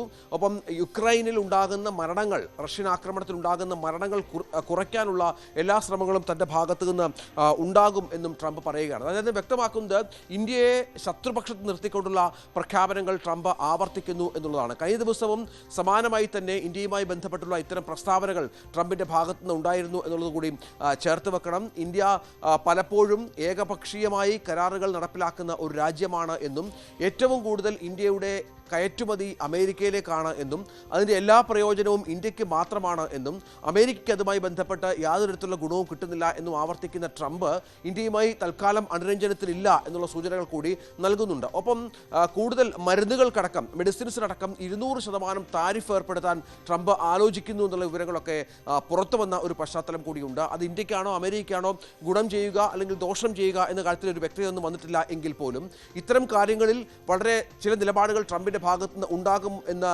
മാധ്യമങ്ങളടക്കം ചില റിപ്പോർട്ടുകൾ വന്നിരുന്നു. കാരണം ഇന്നലെ വാർത്താ സമ്മേളനം വിളിച്ചപ്പോൾ തന്നെ ഇത്തരം ചില സുപ്രധാന പ്രഖ്യാപനങ്ങൾ ഉണ്ടാകുമെന്നായിരുന്നു വൈറ്റ് ഹൗസിൻ്റെ ഭാഗത്തുനിന്ന് വന്ന സൂചനകൾ. അത് ഇത്തരം കാര്യങ്ങളുമായി ബന്ധപ്പെട്ടാണ് എന്നാണ് പറഞ്ഞിരുന്നത്. പക്ഷേ തൽക്കാലം അത്തരം കാര്യങ്ങളിലേക്ക് ട്രംപ് കടന്നിട്ടില്ല. കാരണം ഇപ്പോൾ തന്നെ നമുക്കറിയാം അമേരിക്കയിൽ വലിയ വിമർശനം ട്രംപുമായി ബന്ധപ്പെട്ട ഇന്ത്യയെ ശത്രുപക്ഷത്ത് നിർത്തുന്നതിൽ അമേരിക്കയിൽ നിന്ന് തന്നെ വലിയ വിമർശനം ഉയർന്ന ഒരു പശ്ചാത്തലമുണ്ട്. അത് ട്രംപിനെ ഒരുപക്ഷെ ഒന്ന് ചിന്തിപ്പിച്ചേക്കാം. അതായത് കൂടുതൽ പ്രഖ്യാപനങ്ങളിലേക്ക് കടക്കാതെ തൽക്കാലം ഒന്ന് മയപ്പെടുത്തുന്ന സമീപനം ട്രംപിൻ്റെ ഭാഗത്തു നിന്ന് ഉണ്ടാകുന്നു എന്നുള്ളതാണ്. പക്ഷേ അപ്പോഴും ഇപ്പോൾ ചുമത്തിയിരിക്കുന്ന ചുങ്കം താരിഫ് അത് കുറയ്ക്കുന്ന കാര്യത്തിൽ യാതൊരു സൂചനകളും ട്രംപ് നൽകുന്നില്ല എന്നത് ഏറ്റവും പ്രധാനപ്പെട്ട ഒരു കാര്യമാണ്. അതുതന്നെയാണ് ഇന്ത്യ ആശങ്കയിലാടുന്നത്. നമുക്കറിയാം കഴിഞ്ഞ ദിവസങ്ങളിലൊക്കെ ഷാങ്ഹായിൽ നടന്ന കൂടിക്കാഴ്ചയിൽ ഇന്ത്യ കൂടുതൽ വിപണികൾ കണ്ടെത്താനുള്ള ശ്രമങ്ങൾ നടത്തിയ ഒരു പശ്ചാത്തലം ഇതിനോട് ചേർത്ത് വെക്കണം. ഇന്ത്യയും റഷ്യയും ചൈനയും തമ്മിലുള്ള ഒരു അച്ചുതണ്ട് രൂപപ്പെടുത്താനുള്ള ശ്രമങ്ങൾ നടക്കുന്നുണ്ട്. ഒപ്പം റഷ്യയിൽ നിന്ന് എണ്ണ കൂടുതലായി വാങ്ങും എന്നുള്ള പ്രഖ്യാപനവും ഇന്ത്യയുടെ ഭാഗത്തുനിന്നുണ്ടായിരുന്നു. ഇതിനിടയിൽ റഷ്യ ഇപ്പോൾ പറഞ്ഞിരിക്കുന്നത് ഇന്ത്യക്ക് നൽകുന്ന എണ്ണയുടെ വില വീണ്ടും കുറയ്ക്കും എന്നുള്ള സൂചനകൾ കൂടി റഷ്യയുടെ ഭാഗത്തുണ്ടാകുന്നു എന്നുള്ളത് ഏറ്റവും പ്രധാനപ്പെട്ട ഒന്നാണ്. ഇത്തരത്തിൽ ലോകത്തിൽ ഒരു പുതിയ അച്ചുതണ്ട് അമേരിക്ക ഇല്ലെങ്കിലും അമേരിക്കയുടെ സഹായം ഇല്ലെങ്കിലും തങ്ങൾക്ക് മുന്നോട്ട് പോകാം എന്ന കൃത്യമായ പ്രഖ്യാപനം ഇന്ത്യയുടെ ഭാഗത്തു നിന്നുണ്ടാകുന്ന ഒരു സാഹചര്യത്തെ കൂടി ട്രംപ് വിലയിരുത്തുന്ന ഒരു പശ്ചാത്തലമുണ്ട്. പക്ഷേ ഈ അച്ചുതണ്ടിൻ്റെ കാര്യത്തിൽ ഇന്ത്യയുടെ പേര് ട്രംപ് എടുത്തു പറഞ്ഞില്ല എന്നത് ശ്രദ്ധേയമാണ്. റഷ്യയും ചൈനയും തമ്മിലുള്ള അച്ചുതണ്ടിൻ്റെ കാര്യമാണ് എടുത്തു പറഞ്ഞതും അത് തന്നെ ആശങ്കപ്പെടുത്തുന്നില്ല എന്ന് പറഞ്ഞു വെക്കുന്ന ഒരു പശ്ചാത്തലം കൂടി ട്രംപ് ഒരുക്കി എന്നുള്ളതാണ്. ഏതായാലും താൻ ആരോഗ്യവാനാണ് എന്ന സന്ദേശം വളരെ കൃത്യമായി തന്നെ ട്രംപ് നൽകുന്ന ഒരു സാഹചര്യം കൂടി ഇതിനോട് ചേർത്ത് വെക്കണം. തൻ്റെ ആരോഗ്യവുമായി ബന്ധപ്പെട്ട പ്രചരിച്ചിരുന്ന കാര്യങ്ങളൊക്കെ തെറ്റാണ് എന്ന് അദ്ദേഹം പറയുന്നു. തൻ്റെ ചില തിരക്കുകൾ കാരണം മാധ്യമങ്ങൾക്കുള്ള അഭിമുഖത്തിൽ താൻ ഉണ്ടായിരുന്നു. പല ഓൺലൈൻ മാധ്യമങ്ങൾക്ക് അഭിമുഖം നൽകി. ജോലി തിരക്കുണ്ടായിരുന്നു. ഒപ്പം വെർജീനിയയിലെ ഗോൾഫ് ക്ലബ് സന്ദർശനം തൻ്റെ ഇതിൻ്റെ ഇടയ്ക്കുള്ളൊരു ഭാഗമായി താൻ നടത്തിയിരുന്നു. ഇതിൻ്റെയൊക്കെ തിരക്കുകൊണ്ടാണ് കഴിഞ്ഞ കുറേ ദിവസങ്ങളായി തന്നെ പൊതുമധ്യത്തിൽ കാണാതിരുന്നത് എന്നുള്ള സൂചനകൾ കൂടി ട്രംപ് നൽകുകയാണ് ആര്യ. രഞ്ജിത്ത്, ഒരു കാര്യം കൂടിയുണ്ട്. അതായത് ഇത്തരത്തിൽ വളരെ രൂക്ഷമായ വിമർശനങ്ങൾ ട്രംപ് ഉന്നയിക്കുന്നു. അതായത് കാര്യങ്ങൾ തൻ്റെ കയ്യിൽ നിന്ന് പോയി താൻ വിചാരിക്കുന്ന ഇടത്ത് കാര്യങ്ങൾ എത്തി നിന്നില്ല ഈ താരിഫ് പ്രഖ്യാപനത്തിലൂടെ എന്ന് മനസ്സിലാക്കിയതിന് ശേഷം അപ്പോൾ ഈ ഇന്ത്യയുമായുള്ള വ്യാപാര ചർച്ചകൾ അത് എങ്ങുമെത്താതെ നിൽക്കുന്ന സാഹചര്യമാണ്. അത് ഒരു ഘട്ടത്തിലും ഇനി പുനരാരംഭിക്കാനുള്ള ഒരു സാധ്യത ഇല്ല എന്ന് തന്നെ വിലയിരുത്തണമോ? അതിനപ്പുറം അതിൻ്റെ കൂടെ ഒരു കാര്യം, അതായത് ഈ ചൈനയ്ക്ക് ഈ താരിഫ് പ്രഖ്യാപന സമയത്ത് ഒരു ഇളവൊക്കെ നൽകിയിരുന്നു. ചർച്ചകൾക്ക് ശേഷം താരിഫ് പ്രാബല്യത്തിൽ വരുന്നതിനെക്കുറിച്ച് ആലോചിക്കാം എന്നൊരു നിലപാടാണ് ട്രംപ് സ്വീകരിച്ചത്. പക്ഷേ പ്രഖ്യാപനത്തിൽ വരുമ്പോൾ 125% താരിഫ്, മറ്റ് രാജ്യങ്ങളെ അപേക്ഷിച്ച് നോക്കുമ്പോൾ ഏറ്റവും വലിയ താരിഫ് ചുമത്തപ്പെടുന്നത് ചൈനയ്ക്ക് തന്നെയായിരിക്കും. അപ്പോൾ ആ ഒരു താരിഫ് ചുമത്തപ്പെടും എന്ന നിലയിലേക്ക് കാര്യങ്ങൾ നീങ്ങുകയാണോ? ഈ ട്രംപിൻ്റെ ഒരു പ്രത്യേകത വളരെ പെട്ടെന്നാണ് ഒരു രാജ്യത്തെ ശത്രുപക്ഷത്തേക്ക് മാറ്റുന്നത് എന്നുള്ളതാണ്. കഴിഞ്ഞ കുറേ നാളുകളായി അദ്ദേഹം അത്തരത്തിലുള്ള രീതിയിൽ നേരത്തെ അമേരിക്കൻ പ്രസിഡന്റായി തിരഞ്ഞെടുക്കപ്പെട്ടപ്പോഴും ഇപ്പോൾ രണ്ടാമത്തെ ടേമിൽ വീണ്ടും പ്രസിഡന്റായി വരുമ്പോഴും ഒക്കെ ആ തരത്തിലുള്ള സമീപനം ട്രംപിൻ്റെ ഭാഗത്തുനിന്നുണ്ടായിരുന്നു എന്നുള്ളത് ഏറ്റവും വലിയ പ്രത്യേകതയാണ്. ഇന്ത്യയുടെ കാര്യത്തിൽ തന്നെ എടുത്താൽ ഏറ്റവും കൂടുതൽ സൗഹൃദം ഇന്ത്യ പുലർത്താൻ ശ്രമിച്ച ഒരു രാജ്യമാണ് അമേരിക്ക. ട്രംപുമായി ബന്ധപ്പെട്ട് മോദി ചില തരത്തിലുള്ള നീക്കങ്ങളൊക്കെ നടത്തിയ ഒരു പശ്ചാത്തലം കൂടി ഉണ്ടായിരുന്നു. പക്ഷേ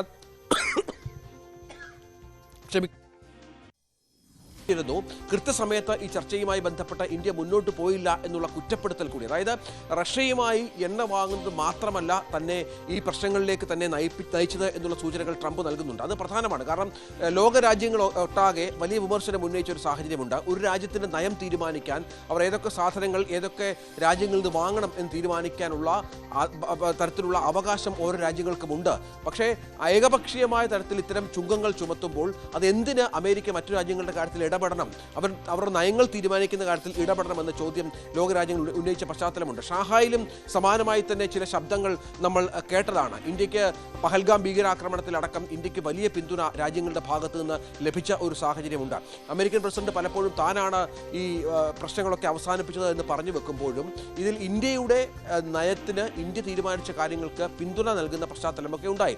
അവിടെയാണ് ട്രംപ് ഇത്തരത്തിൽ നിലപാടും നയങ്ങളുമൊക്കെ മാറ്റുന്നത്. റഷ്യൻ എണ്ണ മാത്രമല്ല പ്രശ്നം എന്നുള്ളതും ഇന്ത്യയുടെ വ്യാപാര രീതികൾ, അതായത് തങ്ങളുമായുള്ള ചർച്ചകളുടെ രീതികൾ തന്നെ ചൊടിപ്പിച്ചിട്ടുണ്ട് എന്ന് വ്യക്തമാക്കുന്ന പശ്ചാത്തലമുണ്ട്. അങ്ങനെ ഇപ്പോൾ ചൈനയുമായി ബന്ധപ്പെട്ടായാലും പ്രഖ്യാപനങ്ങൾ ഉണ്ടാകുമ്പോൾ ആ രാജ്യത്തെ വളരെ പെട്ടെന്ന് ശത്രുപക്ഷത്തേക്ക് മാറ്റുന്ന ഒരു സാഹചര്യം ഉണ്ടാകുന്നുണ്ട്. അവിടെയാണ് ഈ ഞാൻ നേരത്തെ പറഞ്ഞ പ്രസക്തമായ ചില അച്ചുതണ്ടുകൾ രൂപപ്പെടുകയും ഇന്ത്യയും റഷ്യയും ചൈനയുമായി ചില വ്യാപാര സാധ്യതകൾ ഒപ്പം അതിർത്തി തർക്കമടക്കമുള്ള പ്രശ്നങ്ങളിൽ ചില അനുരഞ്ജനങ്ങളിലേക്ക് കാര്യങ്ങൾ പോകുന്നു എന്നുള്ള രീതിയൊക്കെ വരും. നമുക്കറിയാം അമേരിക്കയ്ക്ക് ഏറെ താല്പര്യമുള്ള സ്ഥലമാണ് ഏഷ്യയിലെ പല പ്രദേശങ്ങളും എന്നുള്ളത് അറിയാം. പാകിസ്ഥാനുമായി അവർ വലിയ തോതിലുള്ള ബന്ധം പുലർത്തുന്നുണ്ട്.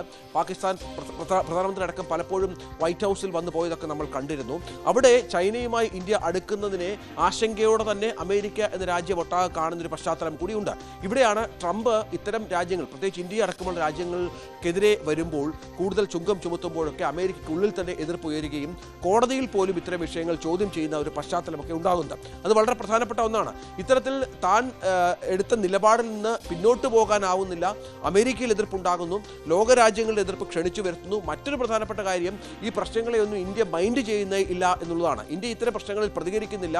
ലോകത്ത് പല വേദികൾ കിട്ടിയിട്ടും ട്രംപിനെതിരെയും അമേരിക്കയ്ക്കെതിരെയും നേരിട്ട് വിമർശനം ഉന്നയിക്കാൻ പ്രധാനമന്ത്രി നരേന്ദ്രമോദി തയ്യാറാകുന്നില്ല എന്നതും പ്രധാനമാണ്. അപ്പോൾ ഒരു അനുരഞ്ജനത്തിൻ്റെ സാധ്യതകൾ ഇന്ത്യ അടയ്ക്കുന്നില്ല. ഏത് സമയത്തും ട്രംപിൻ്റെ മനം മാറാം എന്നുള്ള പ്രതീക്ഷ ഇന്ത്യക്കുണ്ട്. പക്ഷേ അപ്പോഴും തങ്ങളുടേതായ രീതിയിൽ തങ്ങളുടെ സാധ്യതകൾ തേടി ഇന്ത്യ പലതരത്തിലുള്ള നീക്കങ്ങൾ നടത്തുന്നുണ്ട് എന്നതും പ്രധാനമാണ്. തങ്ങളുടെ ഉൽപ്പന്നങ്ങൾ വിറ്റഴിക്കാനുള്ള പല മേഖലകളിലേക്കും ഇന്ത്യ കടക്കുന്നുണ്ട്. പല രാജ്യങ്ങളുമായും അത്തരത്തിൽ ടൈഅപ്പുകൾ ഉണ്ടാക്കുന്നുണ്ട്. പ്രധാനമന്ത്രി അതിനുള്ള അശ്രാന്ത പരിശ്രമത്തിലാണ്. അതിൻ്റെ ഭാഗമായാണ് ചൈനീസ് പ്രസിഡന്റുമായും റഷ്യൻ പ്രസിഡന്റുമായും മറ്റും സംസാരിക്കുകയും ഇതുമായി ബന്ധപ്പെട്ട ചർച്ചകൾ നടത്തുകയും മറ്റും ചെയ്തത്. അങ്ങനെ ഇന്ത്യയുടെ നീക്കവും ഇന്ത്യയുടെ ഇപ്പോഴത്തെ മൗനവും ഒക്കെ ട്രംപിനെ വല്ലാതെ അസ്വസ്ഥമാക്കുന്നുണ്ട് എന്ന കാര്യത്തിലും സംശയമില്ല. അത് തന്നെയാണ് രഞ്ജിത്ത് രാമചന്ദ്രനാണ് വിവരങ്ങൾ നൽകിയത്. രഞ്ജിത്ത് സൂചിപ്പിച്ചതുപോലെ തന്നെ ട്രംപ് വിചാരിച്ചതുപോലെ തന്നെ ഈ 50% താരിഫ് പ്രഖ്യാപിച്ചതോടുകൂടി ഇന്ത്യ തകർന്നടിയുന്ന ഒരു സാഹചര്യം ഉണ്ടായില്ല, പ്രതിസന്ധിയിലാകുന്ന ഒരു സാഹചര്യം ഉണ്ടായില്ല. അതാണ് ഇപ്പോൾ ട്രംപിനെ കൂടുതൽ അസ്വസ്ഥനാക്കുന്നത്. ഒപ്പം റഷ്യയും ചൈനയുമായി ചേർന്ന് 3 ശക്തികൾ, വൻ ശക്തികൾ ചേർന്ന് മറ്റൊരു ലോകക്രമത്തിലേക്ക് കാര്യങ്ങൾ നീങ്ങുമോ എന്നതും ട്രംപിനെ കൂടുതലായി ചൊടിപ്പിക്കുന്ന ഒരു സാഹചര്യമാണ്. അതുകൊണ്ട് തന്നെ നിരന്തരം ഇത്തരത്തിൽ ഇന്ത്യക്കെതിരെ രൂക്ഷ വിമർശനവുമായി ഇപ്പോൾ സോഷ്യൽ മീഡിയകളിൽ ട്രംപിനെ നമുക്ക് കഴിഞ്ഞ 2 ദിവസമായി കാണാൻ സാധിക്കുന്നുണ്ട്. ഒപ്പം മറ്റൊരു കാര്യം കൂടി അദ്ദേഹം വിശദീകരിച്ചത്, തനിക്ക് ആരോഗ്യ പ്രശ്നങ്ങളില്ല, താൻ മരിച്ചു എന്നതടക്കം സോഷ്യൽ മീഡിയയിൽ പ്രചരിക്കുന്ന വാർത്തകൾ തെറ്റാണ് എന്നതടക്കം ചൂണ്ടിക്കാണിച്ചുകൊണ്ടുള്ള ഒരു പ്രതികരണവും കഴിഞ്ഞ ദിവസം വന്നിരിക്കുകയാണ്. നമ്മൾ മറ്റൊരു വാർത്തയിലേക്ക് കടന്നാൽ, കിഴക്കൻ അഫ്ഗാനിസ്ഥാനിൽ ഞായറാഴ്ച രാത്രി ഉണ്ടായ ഭൂകമ്പത്തിൽ മരിച്ചവരുടെ എണ്ണം 1400 കവിഞ്ഞു. 3000-ലേറെ പേർക്ക് പരിക്കേറ്റിട്ടുണ്ട് എന്നാണ് വിവരം. തടിയും ചെളിയും കൊണ്ടുണ്ടാക്കിയ ദുർബലമായ വീടുകളും ഭൂകമ്പ നേരത്ത് ആളുകൾ ഉറക്കത്തിലായിരുന്നു എന്നതുമാണ് മരണസംഖ്യ ഉയരാൻ കാരണമായത്. രക്ഷാപ്രവർത്തനം നടക്കുന്നതിനിടെ കിഴക്കൻ അഫ്ഗാനിസ്ഥാനിൽ ചൊവ്വാഴ്ച 5.2 തീവ്രതയുള്ള ഭൂകമ്പം ഉണ്ടായി. ജലാലാബാദിന് 27 കിലോമീറ്റർ വടക്ക് കിഴക്കായി 8 കിലോമീറ്റർ ആഴത്തിലായിരുന്നു പ്രഭവ കേന്ദ്രം.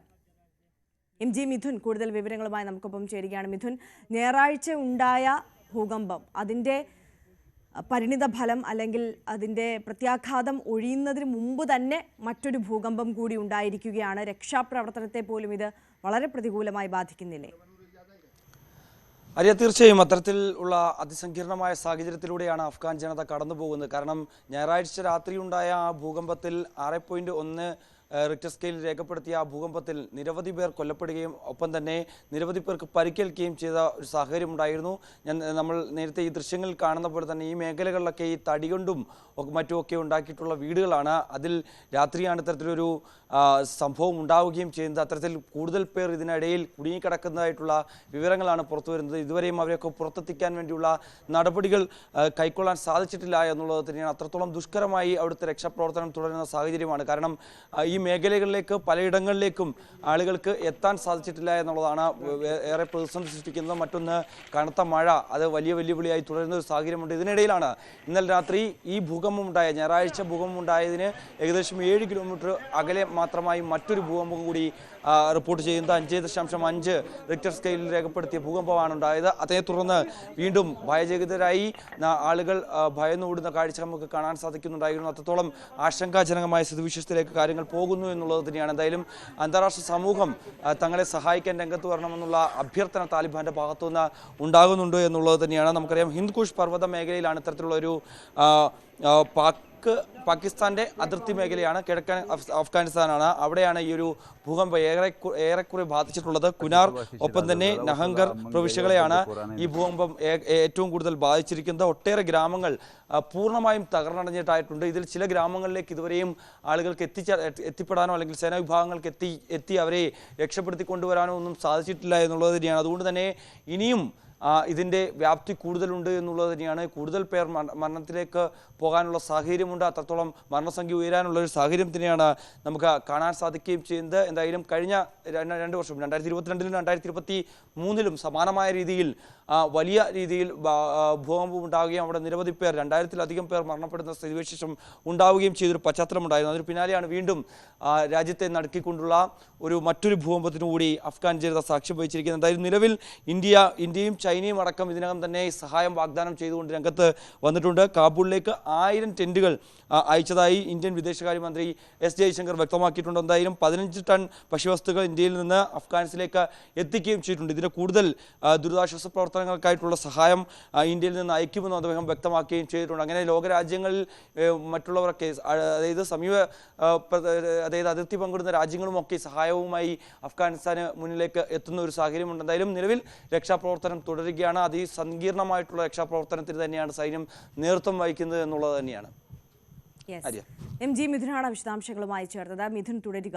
പാകിസ്ഥാനിൽ ചാവേർ ബോംബ് സ്ഫോടനത്തിൽ 11 പേർ കൊല്ലപ്പെട്ടു. തെക്ക് പടിഞ്ഞാറൻ നഗരമായ ക്വറ്റയിൽ ഇന്നലെയായിരുന്നു സ്ഫോടനം. ബലൂചിസ്ഥാൻ നാഷണൽ പാർട്ടിയുടെ പരിപാടിക്കിടെയായിരുന്നു ഈ സംഭവം. MG മിഥുൻ തുടരുന്നുണ്ട് നമുക്കൊപ്പം. മിഥുൻ, എത്ര പേർക്ക് പരിക്കേറ്റിട്ടുണ്ട് അല്ലെങ്കിൽ എത്ര പേർക്ക് മരണം സംഭവിച്ചിട്ടുണ്ട്? അതുമായി ബന്ധപ്പെട്ട വിവരങ്ങൾ ലഭ്യമാണോ? ആരെങ്കിലും ഈ ആക്രമണത്തിന് ഉത്തരവാദിത്തം ഏറ്റെടുത്തിട്ടുണ്ടോ? ഇതുവരെയും ആരും ആക്രമണത്തിന്റെ ഉത്തരവാദിത്വം ഏറ്റെടുത്തിട്ടില്ല എന്നുള്ളത് തന്നെയാണ്. ഒരു ചാവേർ ആക്രമണമാണോ എന്നുള്ളതാണ് സംശയിക്കപ്പെടുന്നത്. അതിന്റെ പിന്നിൽ ആരാണ് എന്നുള്ളതിൽ ഒരു വ്യക്തത ഇനി വരേണ്ടതായിട്ടുണ്ട്. ഇന്നലെ വൈകിട്ടോടു കൂടിയാണ് ഈ സംഭവം ഉണ്ടാകുന്നത്. ബലൂചിസ്ഥാൻ ലിബറേഷൻ ആർമിയുടെ പരിപാടിക്കിടയിലാണ് പൊടുന്നനെ ഇത്തരത്തിൽ സ്ഫോടനം ഉണ്ടാവുകയും 11 പേർ ഇപ്പോൾ കൊല്ലപ്പെട്ടതായിട്ടുള്ള ഔദ്യോഗിക സ്ഥിരീകരണം നടന്നിട്ടുണ്ട്. 30-ലധികം പേർക്ക് ഇവിടെ ഗുരുതരമായി പരിക്കേറ്റുന്ന ഒരു സാഹചര്യമുണ്ട്. നമുക്കറിയാം, കൊറ്റ നഗരം നേരത്തെ തന്നെ ലിബറേഷൻ ആർമിയുടെ കൈകളിലാണ്. നേരത്തെ പാകിസ്ഥാൻ സൈന്യവുമായി നടത്തിയ പോരാട്ടത്തിൽ അവർ ഈ നഗരം പിടിച്ചെടുക്കുന്നതൊക്കെ കാഴ്ച നമ്മൾ കാണുകയും ചെയ്തതാണ്. പ്രത്യേകിച്ച് ഇന്ത്യയും പാകിസ്ഥാനും തമ്മിൽ സംഘർഷം രൂക്ഷമായ സാഹചര്യത്തിൽ ആഭ്യന്തര കലാപം വലിയ രീതിയിൽ പാകിസ്ഥാനെ ബാധിക്കുന്നുണ്ടായിരുന്നു. മുൻകാലങ്ങളിൽ ഒക്കെ തന്നെ ഇത്തരത്തിൽ ബലൂചിസ്ഥാൻ ലിബറേഷൻ ആർമിയുടെ ഭാഗത്ത് നിന്ന് വലിയ രീതിയിലുള്ള ആഭ്യന്തര കലഹം പാകിസ്ഥാനിൽ വലിയ രീതിയിലുണ്ടായിരുന്നു. ഈ മേഖലയിൽ കൊറ്റയടക്കമുള്ള മേഖലകൾ അത് അവർ നേരത്തെ തന്നെ പിടിച്ചെടുത്തൊരു പ്രദേശം കൂടിയായിരുന്നു. ഇവിടെ ഈ വർഷം മാത്രം നടക്കുന്ന 5ാമത്തെ സ്ഫോടനം കൂടിയാണ് ഇതെന്നുള്ളതാണ്.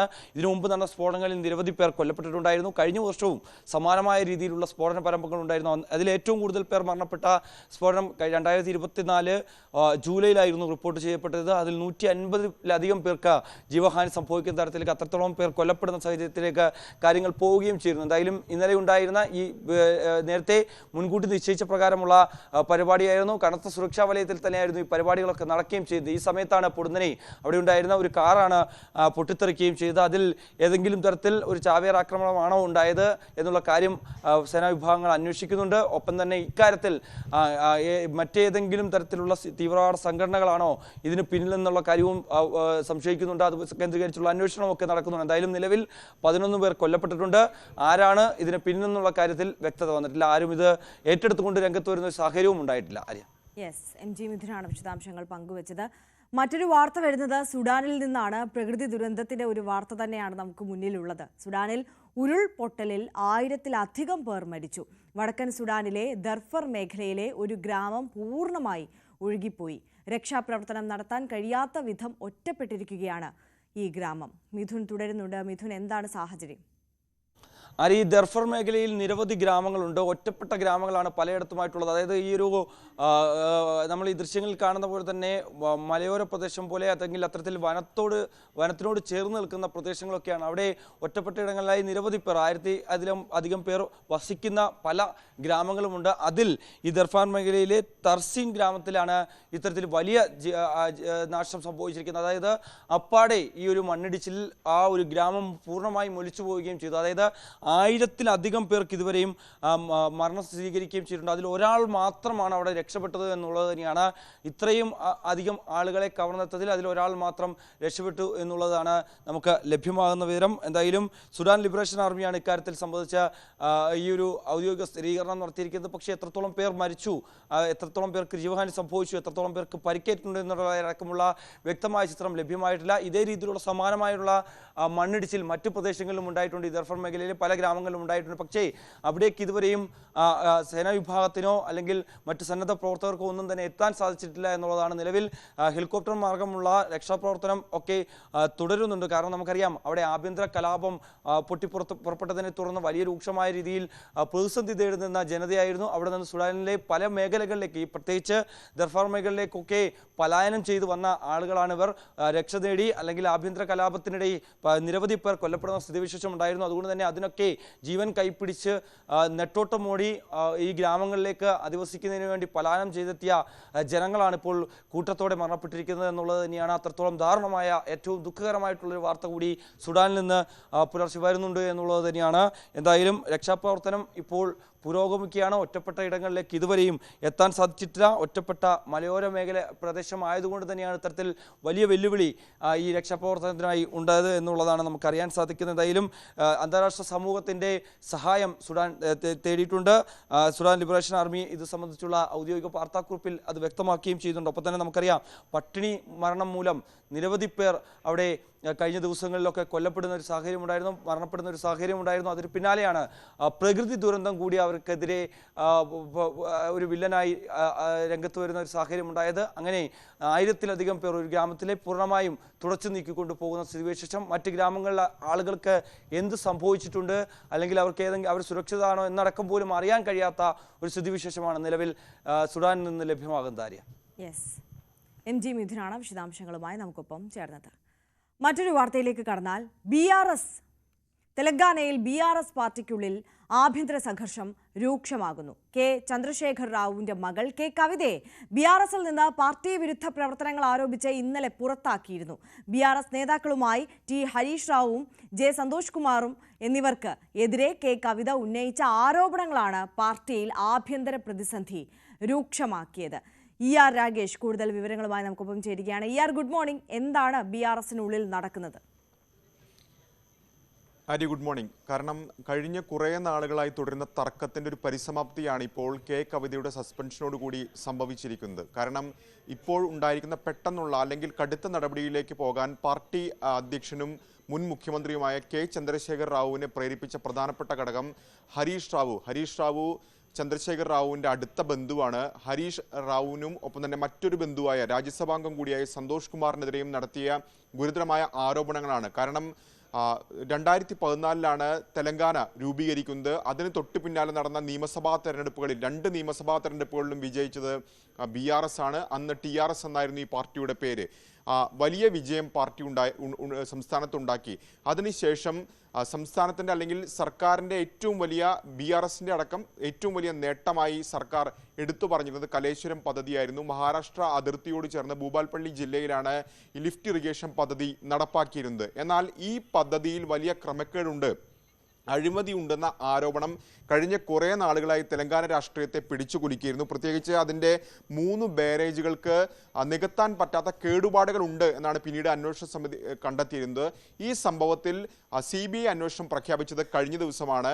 ഇതിന് പിന്നാലെ കെ കവിത ചില പരാമർശങ്ങൾ ഹരീഷ് റാവുവിനെതിരെ നടത്തി. അതായത് KCRന്റെ പ്രതിച്ഛായ തകർക്കാൻ ഹരീഷ് റാവു ശ്രമിക്കുന്നു, മുഖ്യമന്ത്രി രേവന്ത് റെഡ്ഡിയുമായി ചില നീക്കുപോക്കുകൾ ഹരീഷ് റാവു നടത്തുന്നുണ്ട് തുടങ്ങിയ ഗുരുതര ആരോപണങ്ങളാണ് കെ കവിത നടത്തിയത്. സമാനമായ രീതിയിൽ സന്തോഷ് റാവുവിനെതിരെയും കെ കവിത ആരോപണം ഉന്നയിച്ചിരിക്കുന്നു. മാത്രവുമല്ല 2014 മുതൽ 2018 വരെ ജലസേചന മന്ത്രി ഹരീഷ് റാവു ആയിരുന്നു. അപ്പോൾ ഹരീഷ് റാവുവിന് ഈ കേസിൽ കൃത്യമായ പങ്കുണ്ട് എന്നതടക്കമുള്ള സൂചനകൾ, പരാമർശങ്ങളൊക്കെ തന്നെ കവിതയുടെ ഭാഗത്തുനിന്ന് ഉണ്ടാവുകയും ചെയ്തു. ഇതിന് പിന്നാലെയാണ് ഇപ്പോൾ കടുത്ത നടപടിയിലേക്ക് ഇപ്പോൾ KCR കടന്നിരിക്കുന്നത്. കെ കവിതയെ സംബന്ധിച്ച് അവരുടെ രാഷ്ട്രീയ ജീവിതത്തിന്റെ 2ാമത്തെ അധ്യായമാണ് ഇപ്പോൾ തുടങ്ങിയിരിക്കുന്നത്. കാരണം നേരത്തെ അവർ ലോക്സഭാ MP ആയിരുന്നു, നിസാമാബാദിലുള്ള MP ആയിരുന്നു. പക്ഷേ 2019 BRS വലിയ വിജയം നേടുന്ന ഘട്ടത്തിലും അന്ന് കവിത പരാജയപ്പെടുന്ന സാഹചര്യമുണ്ടായി. അതിനുശേഷം MLC ആയി. പിന്നീടാണ് ഡൽഹി മദ്യനയ അഴിമതി കേസിൽ അരവിന്ദ് കെജ്രിവാൾ, മനീഷ് സിസോദിയ തുടങ്ങിയവരുമായി ഗൂഢാലോചന കവിത നടത്തി, പണം കൈപ്പറ്റി തുടങ്ങിയ ആരോപണങ്ങളൊക്കെ ചൂണ്ടിക്കാട്ടിക്കൊണ്ട് CBIയും EDയും ഒക്കെ കവിതയെ അറസ്റ്റ് ചെയ്യുന്നത്. പക്ഷേ ഈ അറസ്റ്റിന് ശേഷം അവർ ഏതാണ്ട് 5 മാസത്തിന് ശേഷം ജാമ്യത്തിൽ ഇറങ്ങിയപ്പോൾ കണ്ട കാഴ്ച KCRനെതിരെ, BRSനെതിരെ കവിത രംഗത്ത് വരുന്നതാണ്. കാരണം സമീപകാലത്ത് കഴിഞ്ഞ മെയ് മാസത്തിൽ ഒരു കത്ത് പുറത്തു വന്നിരുന്നു. ആ കത്ത് KCRനെതിരെ കടുത്ത വിമർശനം ഉന്നയിച്ചുകൊണ്ടായിരുന്നു. കാരണം പാർട്ടിയുടെ സ്ഥാപക ദിനത്തിൽ KCR നടത്തിയ പ്രസംഗം നിരാശപ്പെടുത്തി എന്നായിരുന്നു കവിത വിമർശിച്ചത്. കാരണം BJPക്കെതിരെ വലിയ വിമർശനം താങ്കൾ നടത്തുമെന്ന് പ്രതീക്ഷിച്ചു, പക്ഷേ ഒരു പരാമർശം പോലും ഉണ്ടായില്ല എന്നടക്കമുള്ള വിമർശനങ്ങൾ കവിതയുടെ ഭാഗത്തുനിന്നുണ്ടായി. അതിനുശേഷം കവിത സ്വന്തമായി രാഷ്ട്രീയ പാർട്ടി രൂപീകരിക്കാൻ ശ്രമം നടത്തുമെന്ന റിപ്പോർട്ടുകളൊക്കെ തന്നെ ഉണ്ടായിരുന്നു. പക്ഷേ കണ്ടത് അങ്ങനെയല്ല. കവിത പാർട്ടിക്കെതിരെ തന്നെ, KCRനെതിരെ പാർട്ടിയുടെ ഒന്നാമത്തെ അല്ലെങ്കിൽ മൂന്നാമത്തെ നേതാവെന്ന് പറയുന്ന ഹരീഷ് റാവുവിനെതിരെയൊക്കെ തന്നെ നിരന്തരം വിമർശനം തുടരുന്നതാണ്. അതിൻ്റെ തുടർച്ചയായി വേണം ഇപ്പോഴുണ്ടായിരിക്കുന്ന നടപടിയെ കണക്കാക്കാൻ. ഏതായാലും BRS എന്ന് പറയുന്ന രാഷ്ട്രീയ പാർട്ടി അത് രൂപീകരിച്ച ഏതാണ്ട് അധികാരത്തിൽ വന്നത് 10 വർഷത്തോളം സംസ്ഥാനം ഭരിച്ചു. പക്ഷേ ആ പാർട്ടി നിലവിൽ വന്നതിന് ശേഷം ഉള്ള കാലയളവ് എടുക്കുകയാണെങ്കിൽ അതിൻ്റെ ഏറ്റവും മോശം കാലാവസ്ഥയിലൂടെയാണ് കടന്നുപോകുന്നത്. കാരണം 10 വർഷത്തോളം സംസ്ഥാനം ഭരിച്ചു. ഒരു മൂന്നാം ഭരണം പ്രതീക്ഷിച്ച ഘട്ടത്തിലാണ് അവിടെ ഭരണം നഷ്ടമാകുന്നത്. അതിനുശേഷം ഈ കുടുംബത്തിൽ തന്നെ വലിയ കലഹമുണ്ടാകുന്ന കാഴ്ചയിലേക്ക് ഇപ്പോൾ കാര്യങ്ങൾ കടന്നിരിക്കുന്നു. ഏതായാലും കവിതയുടെ അടുത്ത നീക്കം എന്നുള്ളത് KCR കുടുംബത്തിലും തെലങ്കാന രാഷ്ട്രീയത്തിലും നിർണായകമാണ്. ആര്യ. തീർച്ചയായും. ER രാഗേഷാണ് വിശദാംശങ്ങളുമായി നമുക്കൊപ്പം ചേർന്നത്. മറ്റു വാർത്തകളിലേക്ക് കടന്നാൽ, ഗവർണർമാർക്ക് ബില്ലുകളിൽ തീരുമാനമെടുക്കാൻ സമയപരിധി നിശ്ചയിക്കുന്നതിനെ സംബന്ധിച്ചുള്ള രാഷ്ട്രപതിയുടെ റഫറൻസിൽ സുപ്രീം കോടതി ഭരണഘടനാ ബെഞ്ച് ഇന്നും വാദം കേൾക്കും. ഗവർണർക്ക് അനന്തമായ ബില്ലുകൾ പിടിച്ചുവെക്കാനാവില്ലെന്ന സുപ്രീം കോടതി ചീഫ് ജസ്റ്റിസ് കഴിഞ്ഞ ദിവസം അഭിപ്രായപ്പെട്ടിരുന്നു. Chief justice BR Gavai, justice Suryakant, justice Vikramnath, justice PS Narasimha, justice AS Chandurkar എന്നിവരടങ്ങുന്ന ബെഞ്ചാണ് കേസ് പരിഗണിക്കുന്നത്. GST കൗൺസിലിന്റെ 56ാമത് യോഗത്തിന് ഇന്ന് ഡൽഹിയിൽ തുടക്കമാകും. കേന്ദ്ര ധനമന്ത്രി നിർമ്മല സീതാരാമൻ 2 ദിവസത്തെ യോഗത്തിൽ അധ്യക്ഷത വഹിക്കും. ഇന്ത്യയുടെ അടുത്ത തലമുറ GST പരിഷ്കാരങ്ങളെക്കുറിച്ച് കൗൺസിൽ ചർച്ച ചെയ്യും. ബംഗളൂരുവിൽ കോളേജിലെ ഓണാഘോഷത്തിനിടെ ഉണ്ടായ ആവേശം സിനിമ മോഡൽ സംഘർഷം ആശങ്ക പരത്തുന്നു. 1ാം വർഷ വിദ്യാർത്ഥികളെ ഉപയോഗിച്ച് പരിസരവാസികളാണ് പ്രശ്നം ഉണ്ടാക്കിയത് എന്നാണ് സൂചന. സംഭവത്തിൽ മലപ്പുറം സ്വദേശിയായ മുഹമ്മദ് സാബിദ് എന്ന വിദ്യാർത്ഥിക്ക് കുത്തേറ്റിരുന്നു. ആചാര്യ നഴ്സിംഗ് കോളേജിലാണ് ഓണാഘോഷത്തിനിടെ സംഘർഷമുണ്ടായത്. സംഭവത്തിൽ 4 പ്രതികൾ അറസ്റ്റിലായിട്ടുണ്ട്.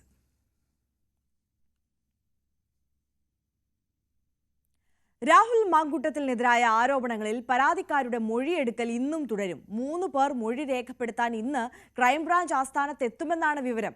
അതേസമയം ഗർഭചിത്രം നടത്തിയ 2 യുവതികളുടെ മൊഴിയെടുക്കാനുള്ള നീക്കം ക്രൈംബ്രാഞ്ച് സജീവമാക്കിയിട്ടുണ്ട്. അതിനിടെ മാധ്യമങ്ങൾക്ക് മുൻപിൽ പരസ്യ വെളിപ്പെടുത്തൽ നടത്തിയ റിനി അന്നയെ നേരിൽ കണ്ട് മൊഴിയെടുക്കാനുള്ള തയ്യാറെടുപ്പിലാണ് പ്രത്യേക അന്വേഷണ സംഘം. ആഗോള അയ്യപ്പ സംഗമവുമായി ബന്ധപ്പെട്ട വിവാദങ്ങളിൽ UDF ഇന്ന് നിലപാട് വ്യക്തമാക്കും. പ്രതിപക്ഷ നേതാവ് VD സതീശൻ ഇന്ന് മാധ്യമങ്ങളെ കാണും. നേരത്തെ അയ്യപ്പ സംഗമത്തിലേക്ക് ക്ഷണിക്കാനെത്തിയ ദേവസ്വം ബോർഡ് പ്രസിഡന്റ് PS പ്രശാന്തിനെ കാണാൻ VD സതീശൻ തയ്യാറായിരുന്നില്ല. പ്രതിപക്ഷ നേതാവ് കന്റോൺമെന്റ് ഹൌസിൽ ഉണ്ടായിട്ടും കാണാൻ സാധിക്കാത്തതിനാൽ ക്ഷണക്കത്ത് ഓഫീസിൽ ഏൽപ്പിച്ച് ദേവസ്വം അംഗങ്ങൾ മടങ്ങുകയായിരുന്നു.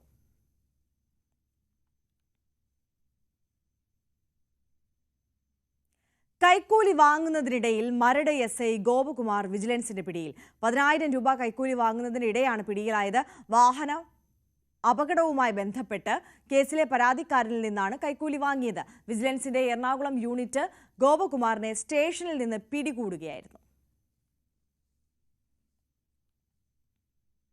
സംസ്ഥാനത്തെ കാരുണ്യ സുരക്ഷാ പദ്ധതിക്കും കാരുണ്യ ബെനവലന്റ് ഫണ്ട് പദ്ധതിക്കുമായി 124.63 കോടി രൂപ അനുവദിച്ചതായി ആരോഗ്യവകുപ്പ് മന്ത്രി വീണ ജോർജ് അറിയിച്ചു. 75.66 കോടി രൂപ കാരുണ്യ സുരക്ഷാ പദ്ധതിക്കും 49.3 കോടി രൂപ കാരുണ്യ ബെനവലന്റ് ഫണ്ട് പദ്ധതിക്കുമായാണ് അനുവദിച്ചത്.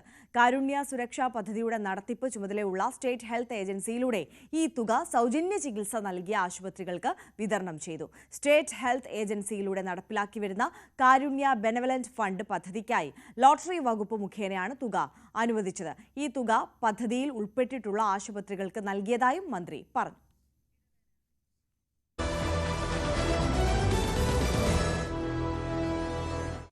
തിരികെ രാവിലെയിലേക്ക് ഇനി നമ്മൾ പോകുന്നത് ഓണവിശേഷങ്ങളിലേക്കാണ്. ഇന്ന് പൂരാടം.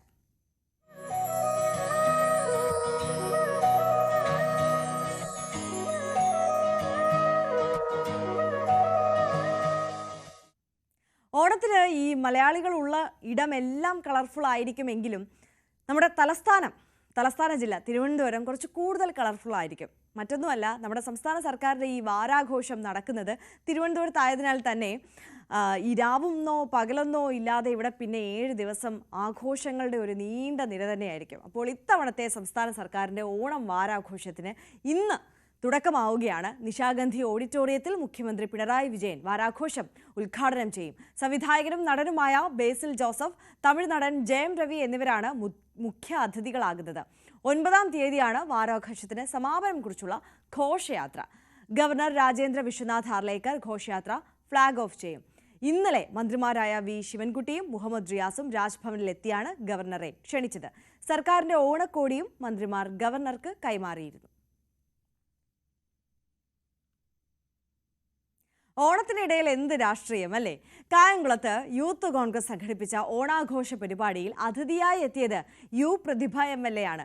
കായംകുളം റെസ്റ്റ് ഹൗസിൽ എത്തിയ MLAയെ യൂത്ത് കോൺഗ്രസ് പ്രവർത്തകർ പരിപാടിയിലേക്ക് ക്ഷണിക്കുകയായിരുന്നു. ക്ഷണം സ്വീകരിച്ചെത്തിയ MLA മത്സരങ്ങളിൽ പങ്കെടുത്ത ശേഷവുമാണ് മടങ്ങിയത്. ഈ വീഡിയോ ഇപ്പോൾ സോഷ്യൽ മീഡിയയിൽ അടക്കം ഭയങ്കര വൈറലാണ്.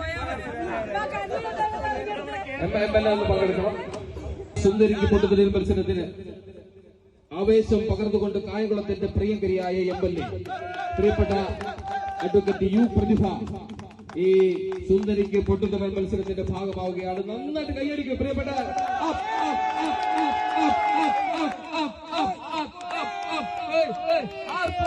എത്തിയിട്ടില്ല ഇനി ഏതാണ്ട്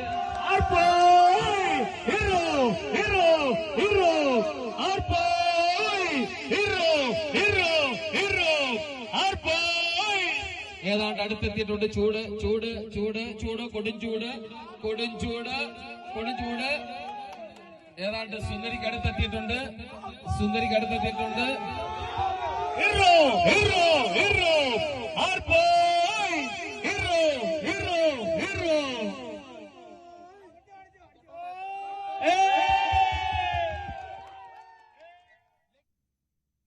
ഓണത്തിന്റെ ഏറ്റവും വലിയ മനോഹാരിതയും ഇത് തന്നെയാണല്ലേ. ആ സമയത്ത് നമ്മൾ മറ്റ് പ്രശ്നങ്ങളോ അല്ലെങ്കിൽ രാഷ്ട്രീയ പ്രശ്നങ്ങളോ വിവാദങ്ങളോ എല്ലാം മറന്നുകൊണ്ട് നമ്മളെല്ലാ മലയാളികളും ഒത്തൊരുമയോടുകൂടി സ്നേഹത്തോടെ എല്ലാം ഒരുമിച്ച് ചെയ്യും എന്നുള്ളതാണ്. തിരുവോണത്തെ എതിരേൽക്കാൻ തൃക്കാക്കര അപ്പന്മാർ വിപണികളിലേക്ക് എത്തിത്തുടങ്ങി. മാസങ്ങൾ നീണ്ടു നിൽക്കുന്ന തയ്യാറെടുപ്പോടെ തൃക്കാക്കര അപ്പന്മാരെ ഒരുക്കിയെടുക്കുന്നത് ചിലർക്കെങ്കിലും ഇത് കച്ചവടമല്ല, ഓണാഘോഷത്തിനുള്ള തങ്ങളുടെ പങ്കാളിത്തമാണ്. തിരുവോണത്തിന്റെ നാടായ തൃക്കാക്കരയിലെ വാമനമൂർത്തി ക്ഷേത്രത്തിനു മുന്നിൽ നിരനിരയായിരിക്കുന്ന തൃക്കാക്കര അപ്പന്മാരും മാവേലി രൂപങ്ങളുമെല്ലാം മലയാളിയുടെ മഹോത്സവത്തിന്റെ വരവറിയിക്കുന്നുണ്ട്. കളിമണ്ണ് കുഴച്ച ഈ രൂപങ്ങൾ തയ്യാറാക്കി നിറം പൂശി വിപണിയിലേക്ക് എത്തിക്കാൻ കുറച്ചു നാളത്തെ തയ്യാറെടുപ്പ് വേണം. ഓണത്തപ്പൻ എന്ന പലയിടത്തും വിളിപ്പേരുള്ള തൃക്കാക്കരയപ്പന് ഉത്രാടരാത്രിയാകുന്നതോടെ ഡിമാൻഡ് കൂടും. തിരുവോണത്തിന്റെ നാട്ടിൽ നിന്ന് ഇത് വാങ്ങണം എന്ന് ആഗ്രഹിക്കുന്നവരും കുറവല്ല. ഇവിടെ നിന്ന് മേടിക്കുമ്പോൾ നമുക്കും സന്തോഷം, അവരുടെ സന്തോഷം. പിന്നെ അമ്പലത്തിൽ വന്നത് മേടിച്ച് കൊണ്ടുപോകുമ്പോൾ അവർക്ക് അതിൻ്റെതായ ഒരു ചിലവർക്ക് നല്ലൊരു ഐശ്വര്യമൊക്കെ പറയും ആൾക്കാർ. ഇവിടെ വന്ന് കൊണ്ടുപോകുമ്പോൾ അത് അമ്പലത്തിൻ്റെ നടക്കെന്ന് മേടിച്ചിട്ട് പോകുമ്പോൾ അതിൻ്റെതായ ഒരു പ്രത്യേക ഒരു ഇത് പറയും. ഓണം എല്ലാവർക്കും പ്രതീക്ഷകളുടെ ഉത്സവകാലമാണ്. ചെറുതും വലുതുമായ ഓണവിപണിയിലും ഇതെല്ലാം പ്രതിഫലിക്കുന്നുണ്ട്. എങ്കിലും എല്ലാ കച്ചവടവും അങ്ങനെയാക്കുന്നില്ല പലരും. പണമില്ലെങ്കിലും ഓണത്തപ്പനെ ചോദിച്ചാൽ കൊടുത്തുവിടുമെന്ന് പറയുന്നവരുമുണ്ട്. കാരണം ഓണം അതങ്ങനെയാണ് മലയാളിക്കെന്നും. നമ്മുടെ ഒരു അമ്മ വന്നിട്ട് പറഞ്ഞതിൽ പൈസ ഇല്ല, ഞാൻ തരൂല, വേണ്ട അമ്മ കൊണ്ടുപോകണം. സന്തോഷം പിന്നെ അല്ലാണ്ട് അമ്മ അങ്ങനെ വന്ന് പറയുമ്പോൾ പിന്നെ നമ്മൾ കൊടുക്കണ്ടേ. ഞാൻ കൊടുത്ത് അമ്മ ഓണം ആഘോഷിക്കൊണ്ട് നന്നായി വരും മോനെ എന്ന് പറഞ്ഞിട്ട് അമ്മ പോയി. നമുക്കത് മതി, ഞാനിതിനു വേണ്ടി വില പിടിക്കാറുമില്ല. ന്യൂസ് 18 കൊച്ചി. ഓണത്തിന്റെ വരവറിയിച്ച് ഉത്തര കേരളത്തിൽ ഓണത്താർ തെയ്യം ഗൃഹസന്ദർശനം തുടങ്ങി. ഒറ്റച്ചണ്ടയുടെ താളത്തിൽ വീട്ടുമുറ്റങ്ങളിലെത്തി പൂക്കളത്തിന് ചുറ്റും ഓണത്താർ ആടുകയാണ്. ഒട്ടുമണിയും കിലുക്കിയാണ് ഗ്രാമവഴികളിലൂടെയുള്ള ഓണത്താറിന്റെ വരവ്.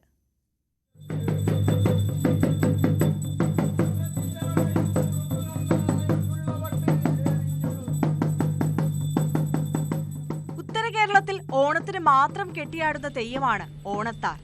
ഓണം ജഗത്തിങ്കൽ ചിങ്ങമാസം എന്ന് തുടങ്ങുന്ന വരികൾ പാടിക്കൊണ്ട് പൊന്നോണപ്പൂവിളി മുഴങ്ങിയ ഗ്രാമവഴികളിലൂടെ ഓണത്താർ നടന്നു നീങ്ങും.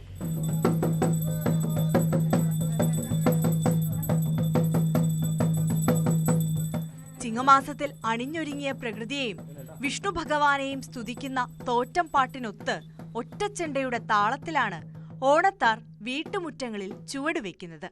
മുഖത്തെഴുത്തിനൊപ്പം വട്ടക്കിരീടവും അരയിൽ കാണിയും ചെന്നിമലരും മറ്റ് ആടയാഭരണങ്ങളും ഓണത്താറിന്റെ മാറ്റുകൂട്ടുന്നു. പൂക്കളത്തിന് ചുറ്റും ഓണത്താർ ആടുന്നത് ഐശ്വര്യത്തിന്റെ പ്രതീകമെന്നാണ് ഗ്രാമവിശ്വാസം. നൂറ്റാണ്ടുകളുടെ അനുഷ്ഠാന പാരമ്പര്യത്തിന്റെ ഭാഗമാണ് അത്തം മുതൽ തിരുവോണം വരെ നീളുന്ന ഓണത്താറാട്ടം. കർക്കിടക മാസത്തില് പിന്നെ ആദ്യം വ്യാധി അകറ്റാൻ ആടിപ്പാടം ആദ്യം പോകും. അത് കഴിഞ്ഞിട്ട് പുതിയ മാസത്തെ, അതായത് ചിങ്ങമാസത്തെ വരവേൽക്കാനായി എല്ലാ വർഷവും ഈ ഓണത്താറ് നമ്മൾ ചെയ്തു വരുന്നുണ്ട്. ശ്രീകൃഷ്ണന്റെ സങ്കല്പത്തിലാണ് ഈ ഓണത്താറ് എന്നാണ് പൂർവ്വന്മാരെ നമ്മളെ പഠിപ്പിച്ചത്. ഇന്നും മുടങ്ങാതെ കൊണ്ടുപോകുന്നുണ്ട്. തെയ്യ സമ്പ്രദായത്തിൽ വണ്ണാൻ വിഭാഗത്തിൽപ്പെട്ട കുട്ടികളാണ് ഓണത്താർ കെട്ടിയാടുന്നത്. തിരുവോണ ദിവസം നീലേശ്വരം കുഞ്ഞിപ്പുളിക്കാൽ വിഷ്ണുമൂർത്തി ക്ഷേത്രത്തിൽ നടത്തുന്ന അമ്പെയ്ത്ത് ചടങ്ങോടെയാണ് ഓണത്താറിന്റെ ദേശസഞ്ചാരത്തിന് സമാപനമാകുന്നത്.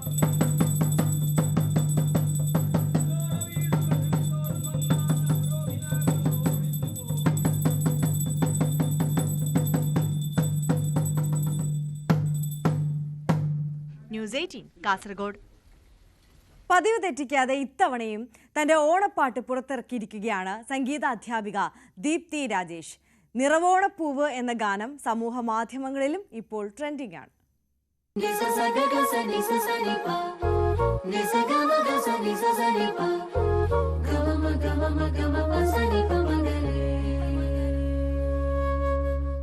തിരുവോണത്തപ്പനെ വരവേൽക്കാൻ നാട് കോടിയുടുക്കുമ്പോൾ ഓണപ്പാട്ടിന്റെ താളം മുറുകുകയാണ്.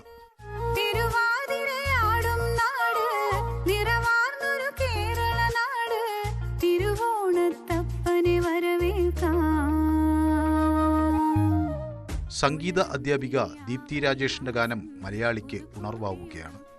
സുരേഷ് മാടമ്പലിന്റെ വരികൾക്ക് രാഹുൽ വേദയാണ് സംഗീതമൊരുക്കിയിരിക്കുന്നത്. Camera Harish R Krishnan, editing Saijo Jose.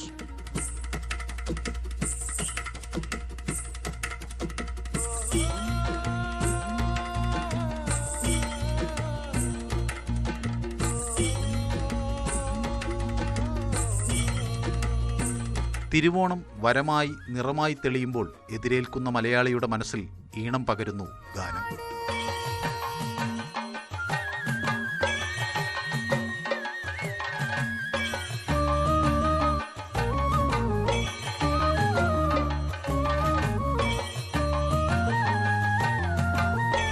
News desk, news 18. ശുചീകരണ തൊഴിലാളികൾക്കൊപ്പം ഓണം കെങ്കേമമാക്കി ഓർത്തഡോക്സ് സഭ തുമ്പമൺ ഭദ്രാസനാധിപൻ ഡോക്ടർ എബ്രഹാം മാർ സെറാഫീം മെത്രോപൊലീത്ത. ഓണസദ്യയും ഓണക്കോടിയും ഒക്കെ സമ്മാനമായി ലഭിച്ചതിന്റെ ത്രില്ലിലായിരുന്നു ഹരിതകർമ്മ സേനാംഗങ്ങളും. ശുചിത്വ നഗരമായി പത്തനംതിട്ടയെ മാറ്റിയെടുത്ത ഹരിതകർമ്മ സേനാംഗങ്ങളുടെയും ആശാ വർക്കർമാരുടെയും കൂടെയായിരുന്നു ഓർത്തഡോക്സ് സഭ തുമ്പമൺ ഭദ്രാസനാധിപൻ ഡോക്ടർ എബ്രഹാം മാർ സെറാഫീം മെത്രോപൊലീത്ത ഓണം ആഘോഷിച്ചത്. ആഘോഷങ്ങളിൽ ആദരിക്കപ്പെടേണ്ടവരെ പലപ്പോഴും നമ്മൾ മറക്കുന്നു. മുഖ്യധാരയിൽ നിന്ന് മാറി നിൽക്കുന്ന, സമൂഹത്തിലേറെ താഴെത്തട്ടിൽ നിൽക്കുന്നവരെയാണ് ഓണാഘോഷം പോലുള്ള ആഘോഷങ്ങളിൽ നമ്മൾ ആദരിക്കേണ്ടത്. ആദരിക്കേണ്ടവരെ ആദരിക്കപ്പെടുന്നില്ല, അവരെ കൂടെ ആദരിക്കുവാൻ നമ്മൾ തയ്യാറാകണം. ഒരുപക്ഷെ അവർ സമൂഹത്തിൻ്റെ മുഖ്യധാരയിലൊന്നും പ്രത്യക്ഷപ്പെടാത്തവരാണ്. പക്ഷെ അവരില്ല എങ്കിൽ നമ്മുടെ ജീവിതം വളരെ ദുസ്സഹമായിരിക്കും. അതുകൊണ്ട് ഇവരില്ല എങ്കിൽ പത്തനംതിട്ടയുടെ മുഖം മറ്റൊന്നായിരിക്കും. ഇവിടുത്തെ വൃത്തിയും ശുചിത്വവും എല്ലാം സൂക്ഷിക്കുന്ന ഈ സഹോദരിമാരെ ആദരിക്കുക എന്നുള്ളതായിരുന്നു ലക്ഷ്യം. ഹരിതകർമ്മസേന പ്രവർത്തകർക്കൊപ്പം ഓണസദ്യ കഴിച്ചതിന് ശേഷം ഓണക്കോടിയും മെത്രോപൊലിത്ത പ്രവർത്തകർക്ക് സമ്മാനിച്ചു. ഇത് ഞങ്ങളുടെ ഏറ്റവും വലിയൊരു സന്തോഷം നിറഞ്ഞൊരു ദിവസമാണ്. കാര്യം ഞങ്ങൾ ഒരിക്കലും മറക്കത്തില്ല ഇത്. കാര്യം ഞങ്ങൾക്ക് ആദ്യമായിട്ട് കിട്ടുന്ന ഒരു ആദരവാണ്, തിരുമേനിയിൽ നിന്ന് കിട്ടുന്ന ഒരു ആദരവ്. ഞങ്ങൾക്ക് ഈ തിരുമേനി മറക്കാൻ കിട്ടുന്ന ഒരു അനുഭവമല്ല. കാര്യം 17 വർഷം ഞങ്ങൾ ജോലി ചെയ്യുമെങ്കിലും ഞങ്ങൾക്ക് ഇപ്പോഴാണ് ഇങ്ങനെ ഒരു ആദരവ് ആയിട്ട് കിട്ടുന്ന തിരുമേനി ഞങ്ങൾക്ക് സമ്മാനം തരുന്നത്. പത്തനംതിട്ടയിലെ മാധ്യമപ്രവർത്തകരും സഭാപ്രവർത്തകരും ഓണസദ്യയിലും ആഘോഷ പരിപാടികളിലും പങ്കെടുത്തു. ന്യൂസ് 18 പത്തനംതിട്ട. ഏറ്റവും നല്ലൊരു ഓണാഘോഷമായിരുന്നു അല്ലേ? എന്തായാലും സഭാ ഓണാഘോഷമാർക്കൊപ്പം ആഘോഷിക്കണം എന്ന ആ ഒരു തെരഞ്ഞെടുപ്പ് വളരെ മാതൃകാപരമാണ്, പ്രശംസനീയമാണ്. നമ്മൾ മറ്റൊരു വാർത്തയിലേക്ക് പോവുകയാണ്. ഓണാഘോഷത്തിൻ്റെ വാർത്ത തന്നെയാണ്. ട്രെൻഡിനൊപ്പം ഓണം കളറാക്കി പട്ടാമ്പിയിലെ പോലീസ് സേന. ചെണ്ടമേളവും മാവേലിയും ഒപ്പം കൂളിംഗ് ഗ്ലാസും ഡ്രസ് കോഡും ഒക്കെയായി ആഘോഷം പൊടിപൊടിച്ചു. ആർപ്പുവിളികളുമായി പട്ടാമ്പി നഗരത്തിൽ നടന്ന പോലീസ് ഓണാഘോഷ റാലിയും ആവേശ കാഴ്ചയായി.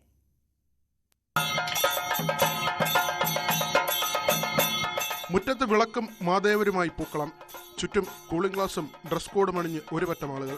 കണ്ടാൽ കോളേജ് ഓണാഘോഷമാണെന്ന് തോന്നും. എന്നാൽ ന്യൂജൻ ഓണാഘോഷത്തെ വെല്ലുന്ന തരത്തിലായിരുന്നു പട്ടാമ്പി പോലീസ് സ്റ്റേഷനിലെ ആഘോഷം.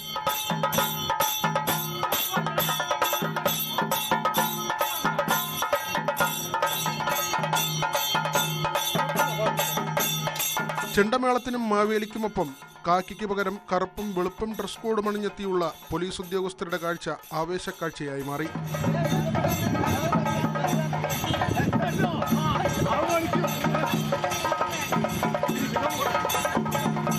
ഇതോടൊപ്പം പോലീസ് സ്റ്റേഷൻ മുറ്റത്ത് തിരുവാതിരക്കളിയും ഒരുക്കി. സർക്കിൾ ഇൻസ്പെക്ടർ അൻഷാദിന്റെ നേതൃത്വത്തിലായിരുന്നു ആഘോഷ പരിപാടികൾ. ന്യൂസ് 18 പട്ടാമ്പി.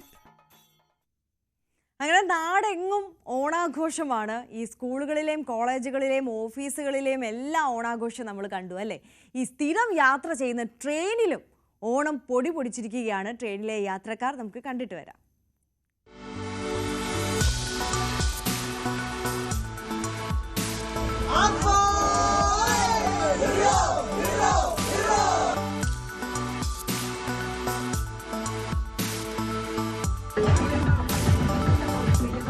നാടെങ്ങും ആഘോഷത്തിമിർപ്പിലാണ്.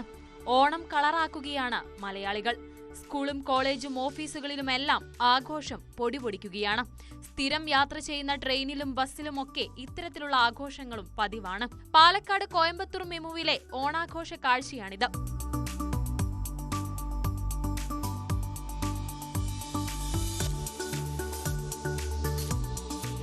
ട്രെയിനിന്റെ അകത്ത് പൂക്കളവും തിരുവാതിരക്കളിയുമെല്ലാം അരങ്ങേറി. സ്ഥിരയാത്രക്കാരാണ് സംഘാടകർ. എല്ലാ വർഷവും ഇത്തരം ആഘോഷം പതിവാണ്. യാത്രക്കാരുടെ കൂട്ടായ്മയും വേറിട്ട ആഘോഷവുമെല്ലാം യാത്രക്കാർക്കും കൗതുകമായി. ന്യൂസ് 18 പാലക്കാട്. ഇനി നമ്മൾ മറ്റു വാർത്തകളിലേക്ക് കടക്കുകയാണ്. ഉത്തരേന്ത്യയിൽ മഴക്കെടുതി രൂക്ഷമാണ്. ഡൽഹിയിൽ യമുന നദിയിലെ ജലനിരപ്പ് അപകടനിലയിലാണ്. 206.36 മീറ്ററാണ് നിലവിലെ ജലനിരപ്പ്. ഇന്ന് ഉച്ചയോടെ വീണ്ടും ജലനിരപ്പ് ഉയരാൻ സാധ്യതയുണ്ടെന്നാണ് മുന്നറിയിപ്പ്. താഴ്ന്ന പ്രദേശങ്ങളിലെ വീടുകളിൽ വെള്ളം കയറി. പ്രളയ സാധ്യത നിലനിൽക്കെ 10,000-ത്തിലധികം പേരെ മാറ്റിപ്പാർപ്പിച്ചു. ഇന്നും മഴയ്ക്ക് സാധ്യത ഉള്ളതിനാൽ യെല്ലോ അലേർട്ടാണ്.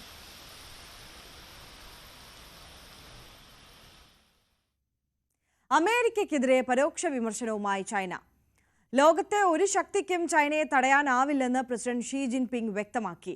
ഒരു ഭീഷണിക്കും രാജ്യം വഴങ്ങില്ലെന്നും ഷീ പറഞ്ഞു. രണ്ടാം ലോക മഹായുദ്ധ വിജയത്തിന്റെ അനുസ്മരണത്തിന്റെ ഭാഗമായുള്ള കൂറ്റൻ പരേഡിനെ അഭിസംബോധന ചെയ്യുകയായിരുന്നു ഷീ ജിൻപിങ്.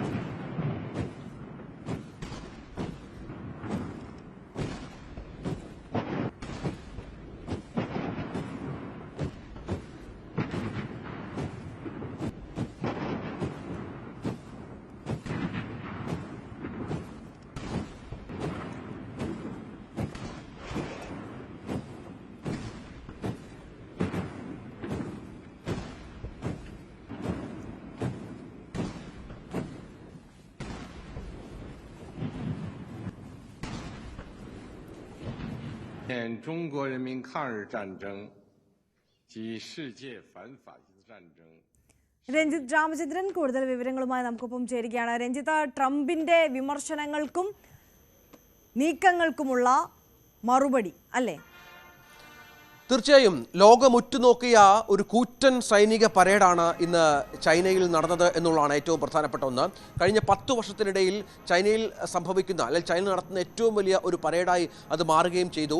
2ാം ലോക മഹായുദ്ധത്തിൽ ജപ്പാനെ തോൽപ്പിച്ചതിൻ്റെ 80ാം വാർഷികമാണ് ഇത് എങ്കിൽ പോലും അതിനപ്പുറത്തുള്ള പ്രാധാന്യം ഈ പരേഡിന് ഉണ്ടായിരുന്നു എന്നുള്ളതാണ് ഏറ്റവും പ്രധാനപ്പെട്ട ഒന്ന് ആര്യ. കാരണം പുതിയ ലോകക്രമമൊക്കെ ഉണ്ടാകുന്ന സാഹചര്യമുണ്ട്. അവിടെ അമേരിക്കയുടെ ഭീഷണി താരിഫ് യുദ്ധവുമായി ബന്ധപ്പെട്ടൊക്കെ നൽകുന്ന ഒരു പശ്ചാത്തലം. അവിടെയാണ് ഇപ്പോൾ അമേരിക്കയ്ക്ക് പരോക്ഷ മുന്നറിയിപ്പുമായി ഷീ ജിൻപിങ്ങിന്റെ പ്രസംഗമടക്കം വന്നിരിക്കുന്നത്. ലോകത്തിലെ ഒരു ശക്തിക്കും തങ്ങളെ തടയാനാവില്ല എന്നും ഒരു ഭീഷണിക്കും രാജ്യം വഴങ്ങില്ല എന്നും അസന്നിഗ്ധമായി പ്രഖ്യാപിച്ചുകൊണ്ടാണ് ചൈനയുടെ പരേഡ് ഇപ്പോൾ സംഭവിച്ചിരിക്കുന്നത്. 10,000-കണക്കിന് സൈനികർ, 10,000-ഓളം സൈനികരാണ് ഈ പരേഡിൽ അണിനിരുന്നത്. അത് മാത്രമല്ല 100-കണക്കിന് ആയുധങ്ങൾ, ചൈന അടുത്ത കാലത്തായി സമ്പാദിച്ച അത്യന്താധുനിക ആയുധങ്ങളടക്കം ഈ പ്രദർശനത്തിന്റെ ഭാഗമായി ഉണ്ടായിരുന്നു എന്ന് മനസ്സിലാക്കണം.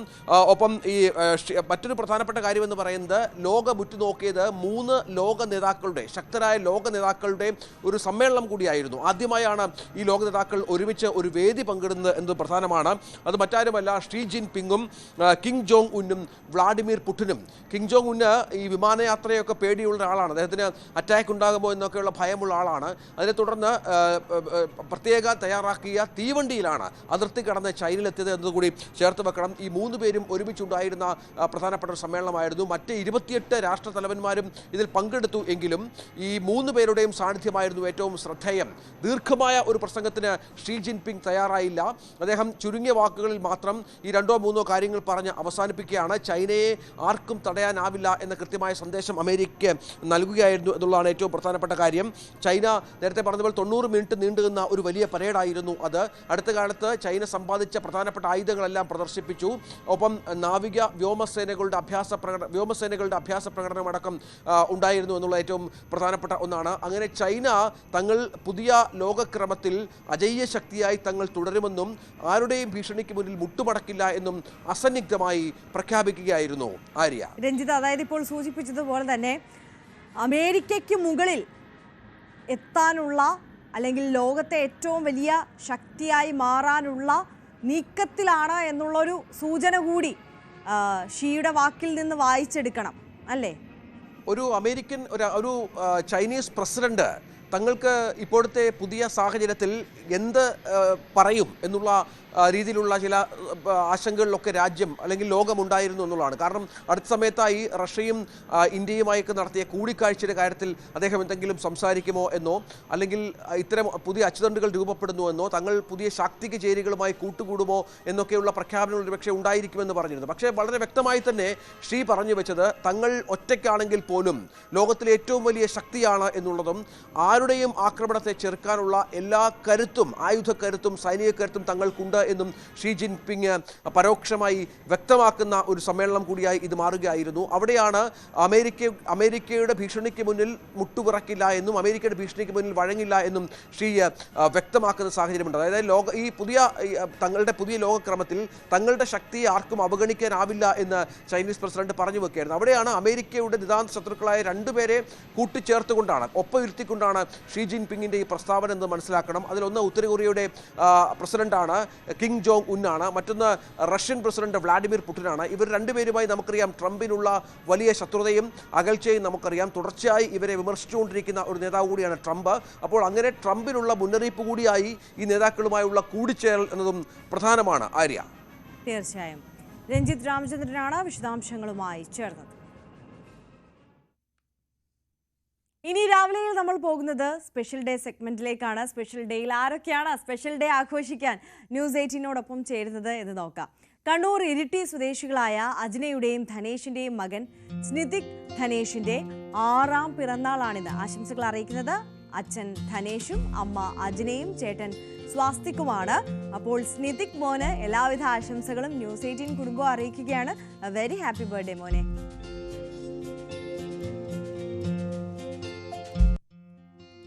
മണ്ണാർക്കാട് കരിമ്പുഴ സ്വദേശി പ്രജിഷ പ്രേമരാജന്റെ ജന്മദിനമാണിന്ന്. അപ്പോൾ പ്രജിഷയ്ക്ക് ആശംസകൾ അറിയിക്കുന്നത് മനു പ്രസാദ് ആമ്പല്ലൂരാണ്. അപ്പോൾ മനു പ്രസാദിന്റെ ആശംസകൾ അറിയിക്കുന്നതിനോടൊപ്പം തന്നെ ന്യൂസ് 8ന്റെ ആശംസകളും പ്രജിഷയെ അറിയിക്കുകയാണ്.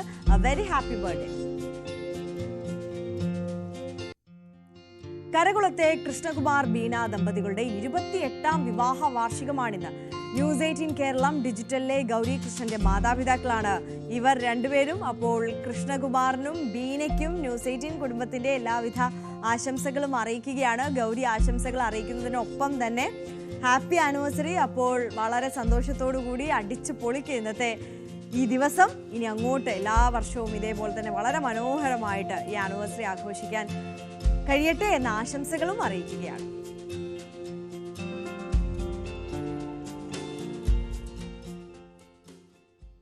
യെസ്, അപ്പോൾ നമ്മുടെ രാവിലെയുടെ സമയം ഇവിടെ അവസാനിക്കുകയാണ്. അപ്പോൾ എല്ലാ പ്രേക്ഷകർക്കും ഒരിക്കൽ കൂടി ഒരു നല്ല ദിവസം ആശംസിക്കുന്നു. ഇനി നമ്മൾ ഇടവേളയ്ക്ക് ശേഷം കുറ്റകൃത്യങ്ങളുടെ ലോകത്തെ വാർത്തകളാണ് കാണാൻ പോകുന്നത്. Police petrol.